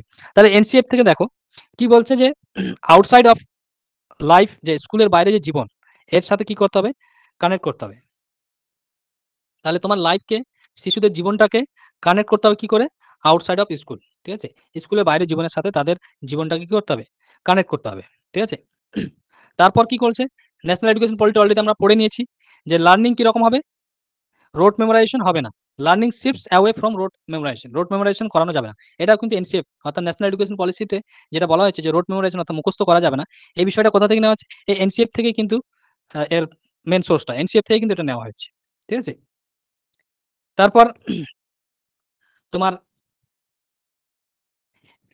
কারিকুলামটাকে এমনভাবে ফিট করতে হবে, ঠিক আছে? এনসিএফ বলছে যে কারিকুলামটাকে এমনভাবে ফিট করতে হবে যাতে করে এটা স্টুডেন্টরা টেক্সট বুকের বাইরেও কিছু ভাবতে পারে। অর্থাৎ পুঁথিগত বিদ্যায় শুধু তার মধ্যে যাতে না থাকে, পুঁথিগত বিদ্যার বাইরেও যাতে তাদের জ্ঞান অর্জন হয়, এটা বলছে। অর্থাৎ নলেজ কিরকম হবে, কারিকুলাম কিরকম হবে, বিয়ন্ড দ্য টেক্সট বুক, যাতে করে এটা টেক্সট বুককেও ছাড়িয়ে যায়, beyond the text book, text বুকের বাইরেও যাতে অনেক কিছু শিখতে পারে, এইভাবে কারিকুলামটা ফিট করতে হবে। কে বলছে, এনসিএফ 2005। অর্থাৎ শুধুমাত্র ওই পুঁথিগত বিদ্যার মধ্যে একজন শিশুকে বেঁধে রাখা যাবে না, তার বাইরেও যে অনেক কিছু রয়েছে এই বিষয়গুলো খেয়াল রাখতে বলছে কারিকুলাম ঠিক করার সময় এনসিএফ। তারপর দেখো ইভিএস এর ব্যাপারে কি বলছে, এনভায়রনমেন্টাল স্টাডিজ, এই ব্যাপারে এখান থেকে কোশ্চেন প্রায়ই আসে। ইভিএস কিরকম হওয়া উচিত, এনভায়রনমেন্টাল স্টাডিজ যে চ্যাপ্টারটা রয়েছে বা বইটা রয়েছে, এই বইটা কেমন হবে, ঠিক আছে? EVS, environmental studies. দেখো ইভিএস এর ব্যাপারে এনসিএফ এর যে রেকমেন্ডেশন, তাতে বলা হচ্ছে যে ইভিএস ক্লাস 1-2 এ রাখতে হবে না। কোন টেক্সট বুক ইভিএস এর জন্য আলাদা করে 1-2 এ রাখতে হবে না। ক্লাস 1, ঠিক আছে? ক্লাস 1 এবং 2 এদের জন্য ইভিএস এর কোনো আলাদা টেক্সট বুক দরকার নেই। ভালো করে লিখে নাও। ক্লাস 1-2 এদের জন্য ইভিএস এর কোনো টেক্সট বুক রাখার দরকার নেই। এদেরকে কি করতে হবে? এদেরকে ল্যাঙ্গুয়েজের থ্রুতে, ঠিক আছে? এদেরকে ল্যাঙ্গুয়েজের থ্রুতে কি করতে হবে এবং প্লাস ম্যাথমেটিক্স, অঙ্কের মাধ্যমে কি করতে হবে? ইভিএসটাকে শেখাতে হবে। এজন্য আলাদা ইভিএস এর কোনো বইয়ের দরকার নেই। তাহলে জিজ্ঞেস করে যে ন্যাশনাল কারিকুলাম ফ্রেমওয়ার্ক, কোন ন্যাশনাল কারিকুলাম ফ্রেমওয়ার্ক ক্লাস 1 এবং 2 এর জন্য ইভিএস টেক্সট বুকের কথা বারণ করছে বা ইভিএস টেক্সট বুক সাজেশন করছে না? তাহলে আনসার হবে ন্যাশনাল কারিকুলাম ফ্রেমওয়ার্ক 2005 কি রিকমেন্ড করছে, যে ইভিএস এর টেক্সট বুক দরকার নেই। ক্লাস 1-2 এর জন্য কোনো ইভিএস এর টেক্সট বুক আলাদা করে দরকার নেই। এদেরকে ল্যাঙ্গুয়েজের মাধ্যমে এবং ম্যাথমেটিক্স এর মাধ্যমে, অঙ্কের মাধ্যমে কি করতে হবে? ইভিএস গুলোকে শেখাতে হবে। অঙ্কের বই দেখবে বাচ্চাদের অনেক কিছু ইভিএস এর থাকে যেগুলো ম্যাথমেটিক্স এর মাধ্যমে শেখানো হয় এবং ল্যাঙ্গুয়েজের মাধ্যমে শেখাতে বলছে। ঠিক আছে? ইভিএস কাদেরকে শেখাতে হবে? 3, 4, 5 এই সমস্ত ক্লাসে। 3, 4, 5 ক্লাস 3, 4, 5 এদের জন্য ইভিএস বই থাকবে। ঠিক আছে? ইভিএস বুক থাকবে। তবে ইভিএস বুকটা কিরকম হবে বলছে? খুব ইম্পোর্টেন্ট কোয়েশ্চেন। ইভিএস বইটা যেটা হবে সেটা হচ্ছে তোমার ইন্টিগ্রেটেড নেচারের। ইন্টিগ্রেটেড নেচারের। ইন্টিগ্রেটেড বলতে ইভিএস এর বইতে তোমার সমস্ত বিষয়কে এক জায়গায় করে পড়াতে হবে। ইভিএস এর বইতে সমস্ত বিষয় কি করতে হবে? এক জায়গায় করে পড়াতে হবে। এখানে যেমন ইতিহাস থাকবে, অর্থাৎ সোশ্যাল সায়েন্সের ইতিহাস থাকবে, ভূগোল থাকবে, বায়োলজি থাকবে, ইকোনমিক্স থাকবে। সমস্ত সাবজেক্টকে ইন্টিগ্রেটেড করে, অর্থাৎ এক জায়গায় করে কি করতে হবে? তোমার ইভিএস বইটা তৈরি করতে হবে। অর্থাৎ ইভিএস বই তৈরি করার ক্ষেত্রে বইয়ের নেচার কিরকম হবে? ইন্টিগ্রেটেড নেচার হবে। অর্থাৎ এখানে সায়েন্স থেকে শুরু করে, সোশ্যাল সায়েন্স থেকে শুরু করে সমস্ত পার্ট এর মধ্যে কিন্তু থাকবে। সমস্ত পার্ট এর মধ্যে ইন্টিগ্রেটেড আকারে থাকবে। ইন্টিগ্রেটেড আকারে অর্থাৎ সমন্বিত। ইন্টিগ্রেটেড বাংলা হচ্ছে সমন্বিত। তাহলে ইভিএস বুক কিরকম হবে? ইভিএস বুকের নেচার যদি জিজ্ঞেস করে তাহলে বলব যে এনসিএফ 2005 রেকমেন্ড করছে যাতে করে ইভিএস বুক কিরকম হয়? ইন্টিগ্রেটেড নেচারের হয়। ইভিএস বুক যাতে ইন্টিগ্রেটেড নেচারের হয়।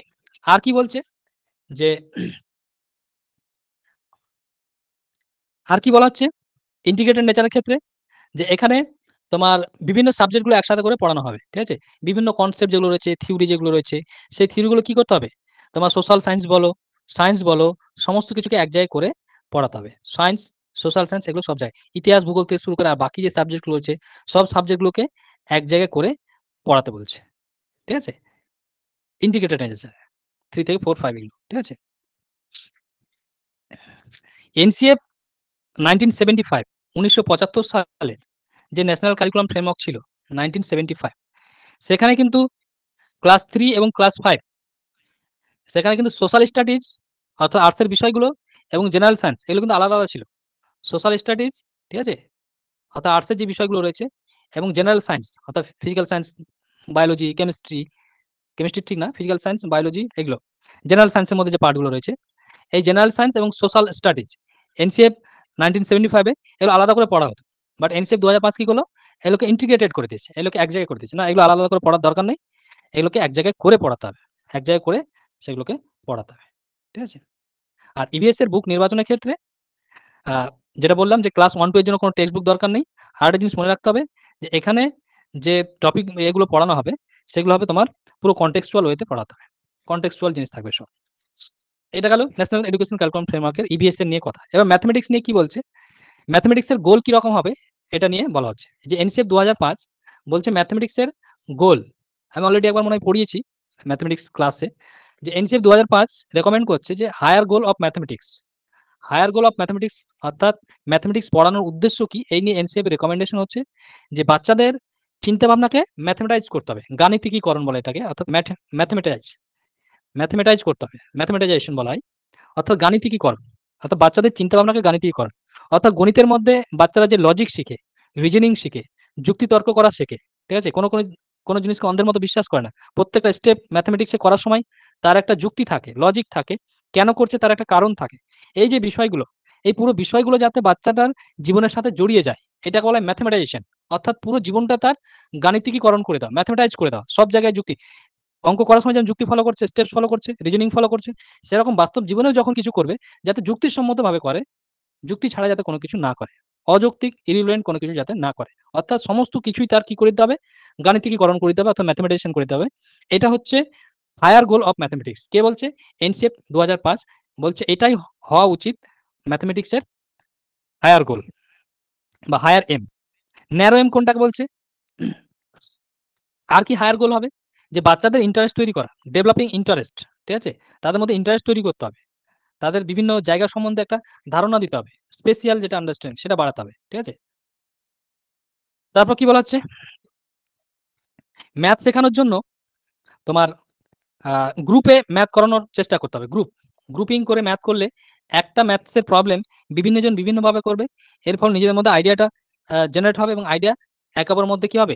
বিনিময় হবে। তাহলে গ্রুপে ম্যাথমেটিক্স করার যেকোনো প্রবলেম সলভ করার একটা ব্যবস্থা করা যেতে পারে।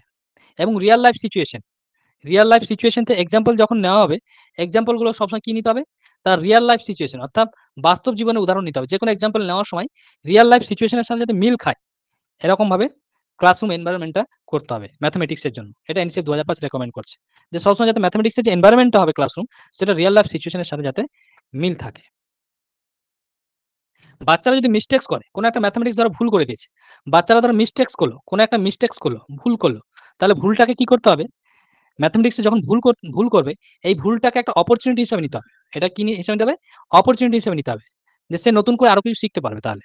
তার ভুল হলে তাকে যদি বকা দাও, তাকে যদি মারধর করো, তাহলে তার উৎসাহ হারিয়ে যাবে। এজন্য তার ভুলটাকে এজ এ অপরচুনিটি নিতে হবে। তাকে আরেকবার চেষ্টা করতে হবে। সে তাহলে কি হবে? ধীরে, ধীরে তার লার্নিংটা ডেভেলপ করবে। এজন্য মিস্টেকসকে কোন সময় বড় চোখে দেখা উচিত নয়। মিস্টেকটাকে সবসময় কি করতে হবে? অপরচুনিটি হিসেবে করতে হবে। তবেই বাচ্চারা শিখবে। ন্যারো এম কি বলছে? ম্যাথমেটিক্স এর ন্যারো এম কি বলছে? যে বাচ্চাদের মধ্যে শুধুমাত্র নিউমেরেসি স্কিল ডেভেলপ করা। নিউমেরেসি স্কিল ডেভেলপ করা অর্থাৎ সংখ্যার ধারণা, যোগ করতে শিখে গেল, গুণ করতে শিখে গেল, ভাগ করতে শিখে গেল। এই যে নিউমেরেসি স্কেল গুলো রয়েছে, শুধুমাত্র এগুলো ডেভেলপ করা ম্যাথমেটিক্স এর ন্যারো এম বলা হচ্ছে। দেখবে অনেকেই দেখবে আ বাচ্চাদের ক্লাস 8 পর্যন্ত পড়ায়, আর পড়ায় না। কেন 8 পর্যন্ত পড়ায়? যাতে তারা যোগ, ভাগ, গুণ, কোন একটা দোকান চালালে যাতে দোকান চালিয়ে নিতে পারে। কোন একটা ব্যবসা বিজনেস করে যাতে হিসেবটা রাখতে পারে। এটাকে বলছে এনসিএফ যে ম্যাথমেটিক্স এর ন্যারো এম। যে শুধুমাত্র তোমার আ বেসিক কিছু হিসাব-নিকাশ যাতে করতে পারে, এই উদ্দেশ্যে কাউকে ম্যাথমেটিক্স পড়ানো, এটা হচ্ছে ন্যারো এম। কে বলছে এটা? এনসিএফ 2005। যে কোনো একটা শিশুর মধ্যে বেসিক নিউমেরিসি স্কিল ডেভেলপ করাটা হচ্ছে ন্যারো এম। যে সে ছোটখাটো হিসাব করে নেবে, ছোটখাটো দোকান যাতে চালাতে পারে, যাতে ব্যবসা বিজনেস গুলো সামলাতে পারে। এইজন্য ক্লাস 8 পর্যন্ত, ক্লাস 9 পর্যন্ত, ক্লাস 10 পর্যন্ত পড়িয়ে থাকে আর না পড়ানো, এটা হচ্ছে ন্যারো এম। ঠিক আছে? সংকীর্ণ চিন্তাভাবনার এটা একটা লক্ষণ। এটা হচ্ছে ন্যারো এম ম্যাথমেটিক্স এর। ঠিক আছে? এগুলো আসে কোয়েশ্চেনে।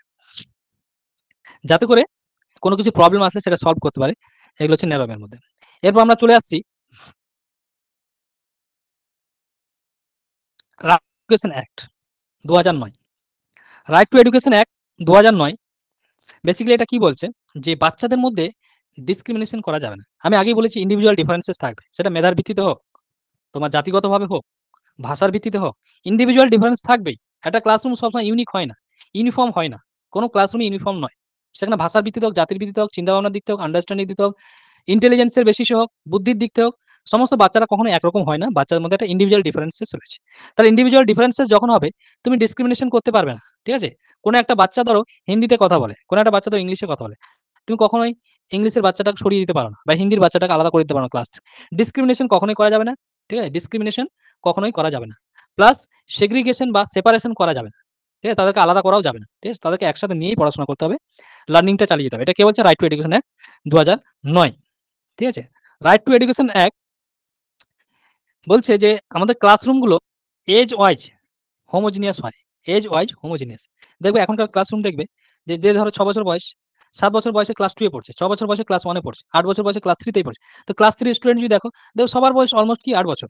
তাহলে এজ ওয়াইজ কিন্তু হোমোজিনিয়াস হয় এখনকার ক্লাসরুম। ঠিক আছে? এজ ওয়াইজ হোমোজিনিয়াস হয়। অর্থাৎ কোন একটা ক্লাস যদি লক্ষ্য করো সেই ক্লাসের সকল বাচ্চার বয়স মোটামুটি একই রকম। ১-২ জন থাকে এদিক-ওদিক, বাকি বয়স সবার কিন্তু একই রকম হয়। ঠিক আছে? রাইট টু এডুকেশন অ্যাক্ট বলছে যে বাচ্চাদেরকে পানিশমেন্ট দেওয়া যাবে না। বাচ্চাদেরকে পানিশমেন্ট দেওয়া যাবে না। অর্থাৎ শাস্তি দেওয়া যাবে না। পানিশমেন্ট ফিজিক্যাল হতে পারে, অর্থাৎ দৈহিক, যেটাকে মারধর বলছি আমরা। ফিজিক্যাল পানিশমেন্টও দেওয়া যাবে না। মেন্টাল হ্যারাসমেন্টও করা যাবে না। তো মানসিকভাবে কিন্তু শাস্তি দেওয়া যাবে না। এটা বলছে রাইট টু এডুকেশন অ্যাক্ট, যে পানিশমেন্ট দেওয়া যাবে না। No punishment allowed. কোনো পানিশমেন্ট অ্যালাউ নেই। ফিজিক্যাল, মেন্টাল কোনো পানিশমেন্টই কাউকে দেওয়া যাবে না। কোনোভাবেই পানিশমেন্ট দেওয়া যাবে না। তারপর কি বলছে রাইট টু এডুকেশন অ্যাক্ট বলছে যে ইকুইটি নিয়ে আসতে হবে। যেটা আগেই বোঝালাম। ইকুইটি নিয়ে আসতে হবে। ঠিক আছে? ইকুয়ালিটি নয় কিন্তু। ইকুয়ালিটি নয়। ইকুয়ালিটি হচ্ছে সবাইকে সমান রিসোর্স দেওয়া। সবাইকে সমানভাবে গাইড করা। ওটা নয়।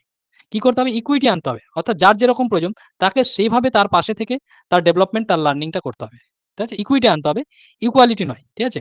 সাপোজ তোমাকে আ ৳১০,০০০ দেওয়া হলো গরিবদের মধ্যে ডোনেট করার জন্য। ঠিক আছে? তাহলে তুমি কি সব গরিবদের মধ্যে সমানভাবে ডোনেট করে দেবে? ধরো সাপোজ বলল যে তোমাকে ৳১০,০০০ আছে, তোমার ১০ জনের মধ্যে তোমাকে ধরো সাপোজ ডিস্ট্রিবিউট করতে দিল। তাহলে তুমি কি করবে? ১০ জনের মধ্যে ৳১,০০০ করে দিয়ে দিলে। তাহলে এটা হচ্ছে ইকুয়ালিটি হয়ে গেল। কিন্তু ইকুইটি কোনটা বলব? যদি তুমি দেখো যে ১০ জনের মধ্যে যার বেশি প্রয়োজন রয়েছে, যে বেশি নিডি তাকে বেশি টাকা দিলে, যে কম নিডি, যার কম প্রয়োজন রয়েছে তাকে একটু কম টাকা দিলে। তাহলে এটা হচ্ছে যে যার যেরকম প্রয়োজন তাকে সেভাবে রিসোর্সটাকে ডিস্ট্রিবিউট করলে, সেভাবে রিসোর্সটাকে এভেইলেবল করলে। এটা হচ্ছে ইকুইটি। ঠিক আছে? আর যদি তুমি সবাইকে ৳১,০০০ করে দিয়ে দাও ১০ জনকে, তাহলে এটা হলো ইকুয়ালিটি। যে আমাকে ৳১০,০০০ আছে, আমি সবাইকে ৳১,০০০ করে দিয়ে দাও। তাহলে কি বলছে? ইকুয়ালিটি নয়, বরং ইকুইটি আনতে হবে। অর্থাৎ সমতা বিধান করতে হবে। এই জিনিসটাকে বাড়ানোর কথা বলছে। তারপর দেখো আরটিই অ্যাক্ট অনুযায়ী, রাইট টু এডুকেশন অ্যাক্ট অনুযায়ী বলা হচ্ছে ফ্রি এডুকেশনের কথা বলেছে। Free education. WB টেটে ২০২২ এ এখান থেকে কোয়েশ্চেন এসেছিল। Free education. ফ্রি এডুকেশনের কথা বলছে ৬ থেকে ১৪ বছর বয়সের শিশুদের, জেনারেলি ৬ থেকে ১৪ বছর বয়সের শিশুদের ফ্রি কম্পালসরি এডুকেশন দিতেই হবে। তাদেরকে ক্লাসরুম থেকে কখনোই কোনোভাবেই বের করা যাবে না, সাসপেন্ড করা যাবে না।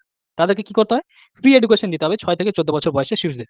বাট যারা ডিসেবিলিটি রয়েছে, যাদের মধ্যে অক্ষম যারা রয়েছে, ডিসেবিলিটি রয়েছে যাদের, ঠিক আছে? তাদের ক্ষেত্রে এই বয়সটা ৬ থেকে ১৮ বছর। ঠিক আছে? ৬ থেকে ১৪ নয়, ৬ থেকে ১৪ হচ্ছে জেনারেল যারা। আর যারা ডিসেবল ক্যান্ডিডেট রয়েছে, ডিসেবল অ্যাসপিরেন্ট রয়েছে, ডিসেবল স্টুডেন্ট যারা রয়েছে, শিশু রয়েছে, তাদেরকে যে ৬ থেকে ১৮ বছর পর্যন্ত কম্পালসরি ফ্রি এডুকেশন দিতে হবে। কোনোভাবেই তাদেরকে স্কুল থেকে সাসপেন্ড করা যাবে না। কোনোভাবেই তাদেরকে স্কুল থেকে সাসপেন্ড করা যাবে না। লার্নিংটা কিরকম হবে? তোমার ফ্রেন্ডশিপ হবে, বন্ধু সুলভ হবে। ঠিক আছে? ফ্রেন্ডশিপ। ঠিক আছে? ফ্রেন্ডশিপ রিলেশন সবসময় স্টুডেন্টের সাথে রাখতে হবে। ফ্রেন্ডশিপ এনভায়রনমেন্ট রাখতে হবে। ঠিক আছে? যাতে করে বাচ্চারা যেকোনো কিছু প্রশ্ন করার সুযোগ পায়। তারা যেকোনো কিছু আ উম পড়ার প্রতি তার আগ্রহ সৃষ্টি হয়। কোনো কিছু কারণ জানতে তার ইচ্ছে হয়। তাহলে এরকম বন্ধু সুলভ একটা এনভায়রনমেন্ট কিন্তু রাখতে হবে। এটা বলছে রাইট টু এডুকেশন অ্যাক্ট। ঠিক আছে? ২০০৯। তাহলে এই বিষয়গুলো ছিল। এবার আমরা কিছু কোয়েশ্চেন অ্যান্সার প্র্যাকটিস করব।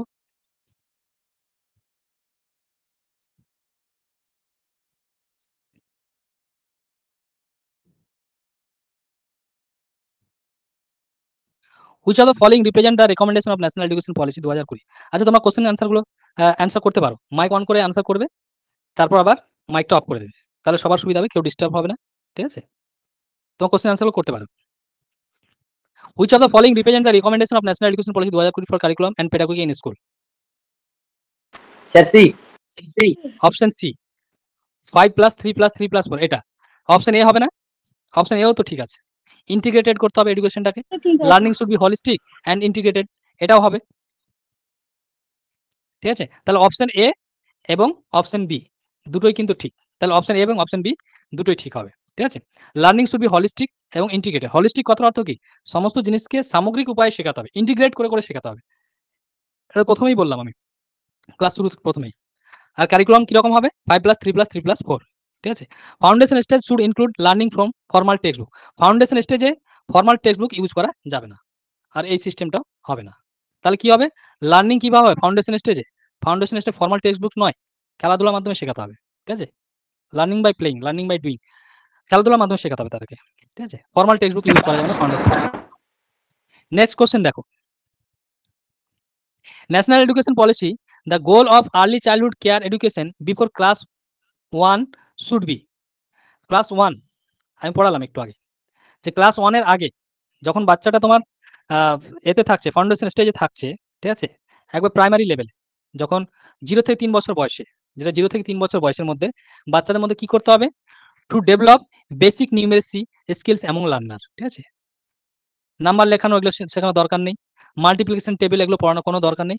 জাস্ট বেসিক নিউমেরিসি যে স্কিলস রয়েছে সেটাকে ডেভেলপ করতে হবে 0 থেকে 3 বছর বয়সের শিশুদের। ইসিসি মানে হচ্ছে কি? Early childhood care and education, যেটা ক্লাস 1 এর আগে পর্যন্ত। Which of the following pedagogical strategies have been prompted by national education policy. কোশ্চেনটা মানে হচ্ছে যে ন্যাশনাল এডুকেশন পলিসি কি ধরনের পেডাগজিক্যাল অ্যাপ্রোচকে সাপোর্ট করছে? ড্রিল অ্যান্ড প্র্যাকটিস, প্র্যাকটিস করতে বলছে যেকোনো বিষয়কে? রোড মেমোরাইজেশন অর্থাৎ মুখস্থ করতে বলছে? নাকি ইনকোয়ারি বেসড লার্নিং করতে বলছে? অর্থাৎ জানার মাধ্যমে কোনো কিছু বোঝার মাধ্যমে স্যার কোনো ৩ কিছু কারণ ৩ আর জানার ৪ মাধ্যমে? নাকি ডিসকাশন বেসড অ্যাপ্রোচ? কোনটা হবে আনসার? স্যার ৩-৪ ৩ নম্বর 3-4 মানে 3 নম্বর অপশন। অপশন 3 এবং option 4। Very good. Drill practice করা যাবে না, কারণ এটা করতে আমাদের মুখস্থের অভ্যাস হয়ে যায়, যার জন্য এটাকে বারণ করছে ন্যাশনাল এডুকেশন পলিসি। আর রোড মেমোরাইজেশন তো একদমই হবে না, মুখস্থ কোনোভাবেই করানো যাবে না। তারপর দেখো, ন্যাশনাল এডুকেশন পলিসি 2020 কি প্রপোজ করছে? ন্যাশনাল এডুকেশন পলিসি প্রপোজ করছে reduction in content of school curriculum, increase flexibility of school curriculum, emphasize on rote learning, emphasize on critical thinking. আমি বলে দিই ন্যাশনাল এডুকেশন পলিসি কি ধরনের প্রপোজাল নিচ্ছে? Sir 2 কনটেন্টকে কমাতে বলছে? অবশ্যই কনটেন্ট কমাতে বলছে। ফ্লেক্সিবল করতে বলছে? এটাও। রোড লার্নিং করতে বলছে? না, মুখস্থ করতে বারণ করছে। ক্রিটিক্যাল থিংকিং বাড়াতে বলছে? হ্যাঁ। তাহলে ১, ২ এবং ৪ এই ৩ টেই অপশন ঠিক হয়ে যাবে। ১, ২ এবং ৪ অপশন ঠিক হয়ে যাবে। কোথায় আছে ১, ২, ৪? এটা আছে। তাহলে অপশন 3 হয়ে যাবে রাইট আনসার। আমি এগুলো সবগুলোই পড়লাম যে কনটেন্টকে রিডাকশন করতে হবে, কমাতে হবে, সিম্পল রাখতে হবে, ইফেক্টিভ রাখতে হবে। যা তা কনটেন্ট রেখে দিলে হবে না। যাতে বাস্তব জীবনের সাথে মিল থাকে এরকম কনটেন্ট চুজ করতে হবে। ফ্লেক্সিবল রাখতে হবে কারিকুলামটাকে। একের অধিক সাবজেক্ট যাতে পড়তে পারে, যে যার ইন্টারেস্টের মতো করে পড়তে পারে।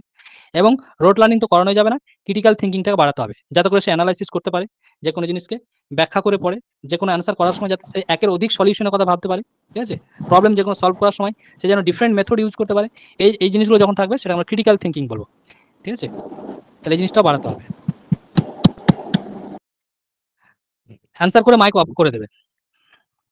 National text book with local content and flavor in the light of National Education Policy 2020, which of the following represent the meaning of the given statement? অর্থাৎ ন্যাশনাল এডুকেশন পলিসিতে কি বলা হলো? যে টেক্সট বুকটায় কি রকম রাখতে হবে? লোকাল কনটেন্ট রাখতে হবে। ঠিক আছে? এটা কে বলছে? National education policy. এই কথাটার অর্থ কি অ্যাকচুয়ালি? এটা জানতে চাইছে। অপশন এ বলছে teacher should ask only oral question in local language. একদমই নয়। যে এটার মানে এটা নয় কিন্তু। কোন একটা টেক্সট বুকে লোকাল কনটেন্ট রাখার কথা বলছে, তার মানে এটা নয় যে টিচার সবসময় কি করবে? তাকে তার লোকাল ল্যাঙ্গুয়েজে কোশ্চেন জিজ্ঞেস করবে ওরালি। এটা নয়। All school text book should be translated in Hindi language. এটাও নয়। কোন একটা ভাষার প্রতি কখনোই যাবে না। কোন একটা ভাষার প্রতি কখনোই যাবে না। আমরা কি করব? স্যার সি হবে মাল্টিলিঙ্গুয়ালিজম সবসময় ভাববো। অপশন ডি হবে। Textbook to be prepared in a way that is to be suited needs of the student. একটু আগেই বললাম যে যাতে করে তাদের নিডস এর প্রতি সুইটেবল হয় স্টুডেন্টস এর এবং কমিউনিটিজ। স্টুডেন্টদের যাতে নিডস কে ফুলফিল করে তাদের জন্য সুইটেবল হয় এরকম করে টেক্সট বুক প্রিপেয়ার করতে। এটা তাহলে গেল। ঠিক আছে? এবং text book shall content desired nonsense and supplementary material as per local context and needs. এটাও কিন্তু হবে। অ্যাজ এ সাপ্লিমেন্টারি তুমি একটা ম্যাটেরিয়াল ভাবতে পারো টেক্সট বুকটাকে, যেটা লোকাল কনটেক্সট এবং লোকাল নিডস এই বিষয়গুলো ইনক্লুড থাকবে। তাহলে অপশন ডিও কিন্তু right answer. According to National Education Policy, attaining foundational literacy and numeracy for all children become an urgent national mission foundation needs as per National Education Policy. অর্থাৎ national education policy এর মাধ্যমে একটা উদ্যোগ নেওয়া হয়েছে যে যাতে করে কিছুটা হলেও মানে একবারে মূর্খ না থেকে যায় সারা মানে আমাদের দেশের মানুষ, ভারতবর্ষের মানুষ, যাতে করে তোমার মোটামুটি যে বেসিক নিউমেরেসি এবং লিটারেসি সাক্ষরতা এইটুকু যাতে অর্জন করতে পারে। ঠিক আছে? অন্ততপক্ষে সব জায়গায় যাতে আঙুলে ছাপ না মারে। অন্তত নিজের সিগনেচারটাও যাতে করতে পারে। এখন তো অনেকে দেখবে হাত ছাপ দেয়, আঙুল ছাপ দেয়।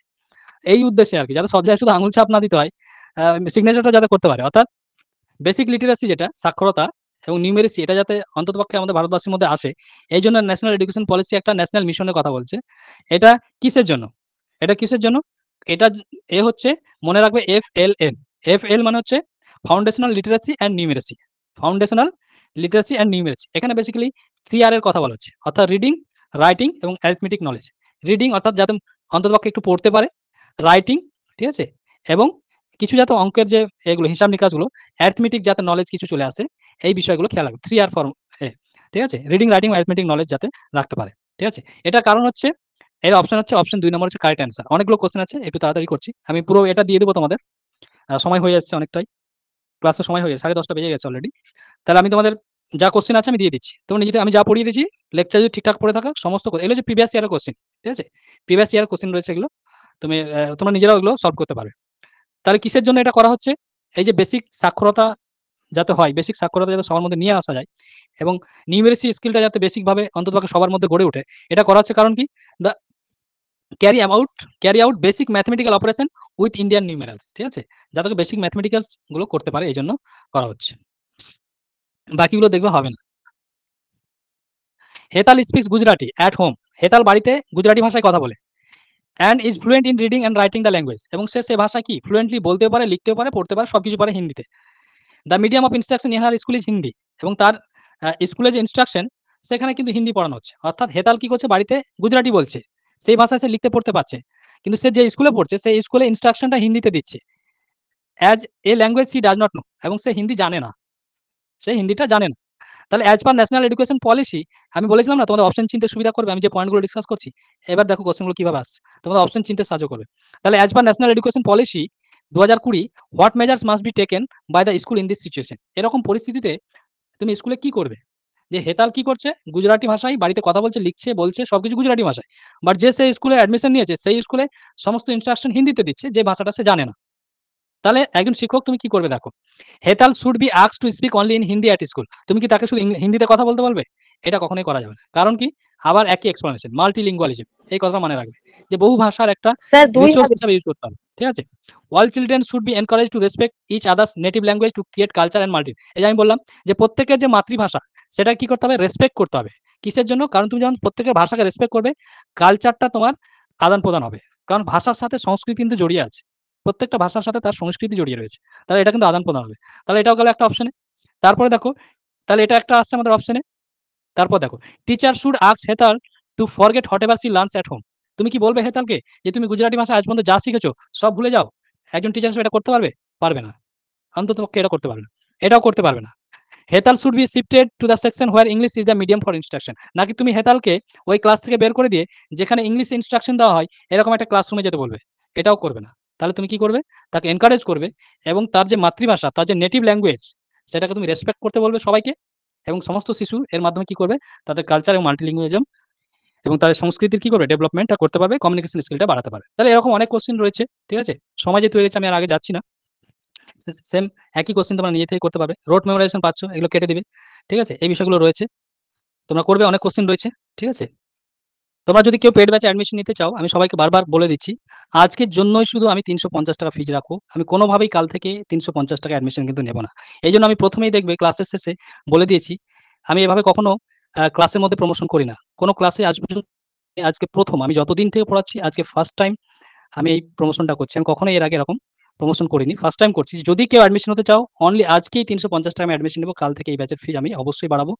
কাজে যদি কেউ প্রয়োজন মনে করো, লাইভ ক্লাস 5টা হচ্ছে পেড ব্যাচে, ফ্রি ব্যাচে ক্লাস হবে সপ্তাহে 2টো করে। এখনো কাউকে শিডিউল দিইনি, বাট ক্লাস হয়ে যাচ্ছে। কোন এতে শিডিউলটা এখনো দিইনি, 3-4 দিন পরে শিডিউলটা আমি দেবো। কারণ অন্যান্য কোচিং এর ক্লাসে শিডিউল হবে, তারপর আমাদের এই শিডিউলগুলো তৈরি করবো আমাদের নিজের মতো করে। তো তোমরা এখানে জয়েন করতে পারো যারা ইন্টারেস্টেড। কোশ্চেন আনসার প্র্যাকটিস হবে তোমার পেড ব্যাচে। তা ঠিক আছে, আজ এখান থেকে থাক। সবাই ভালো থেকো, আবার দেখা হবে নেক্সট ক্লাসে। এখানে নাম্বার দেওয়া আছে, এই নাম্বারটা আছে। আরেকটা নাম্বার তোমরা লিখে রাখতে পারো, 9830656160। এই নাম্বারটাও রাখতে পারো, দুটো নাম্বারে। এটাতে হোয়াটসঅ্যাপ এসএমএস করবে যদি এসএমএস করো, আর এটাতে হোয়াটসঅ্যাপ কল দুটোই আছে। হোয়াটসঅ্যাপ কল দুটোই করতে পারো, ঠিক আছে? বেশ, ঠিক আছে, আজকে এখান থেকে থাক। সবাই ভালো থেকো, পরিবারের সাথে থাকো, সুস্থ থাকো। যা ক্লাস হবে সব বাংলাতেই হয়। শুধু আজকের ক্লাসটা ইংলিশে আমরা করলাম। কারণ এর রিসোর্স গুলো সব ইংলিশেই রয়েছে। ঠিক আছে। Thank you everyone. Good night everyone.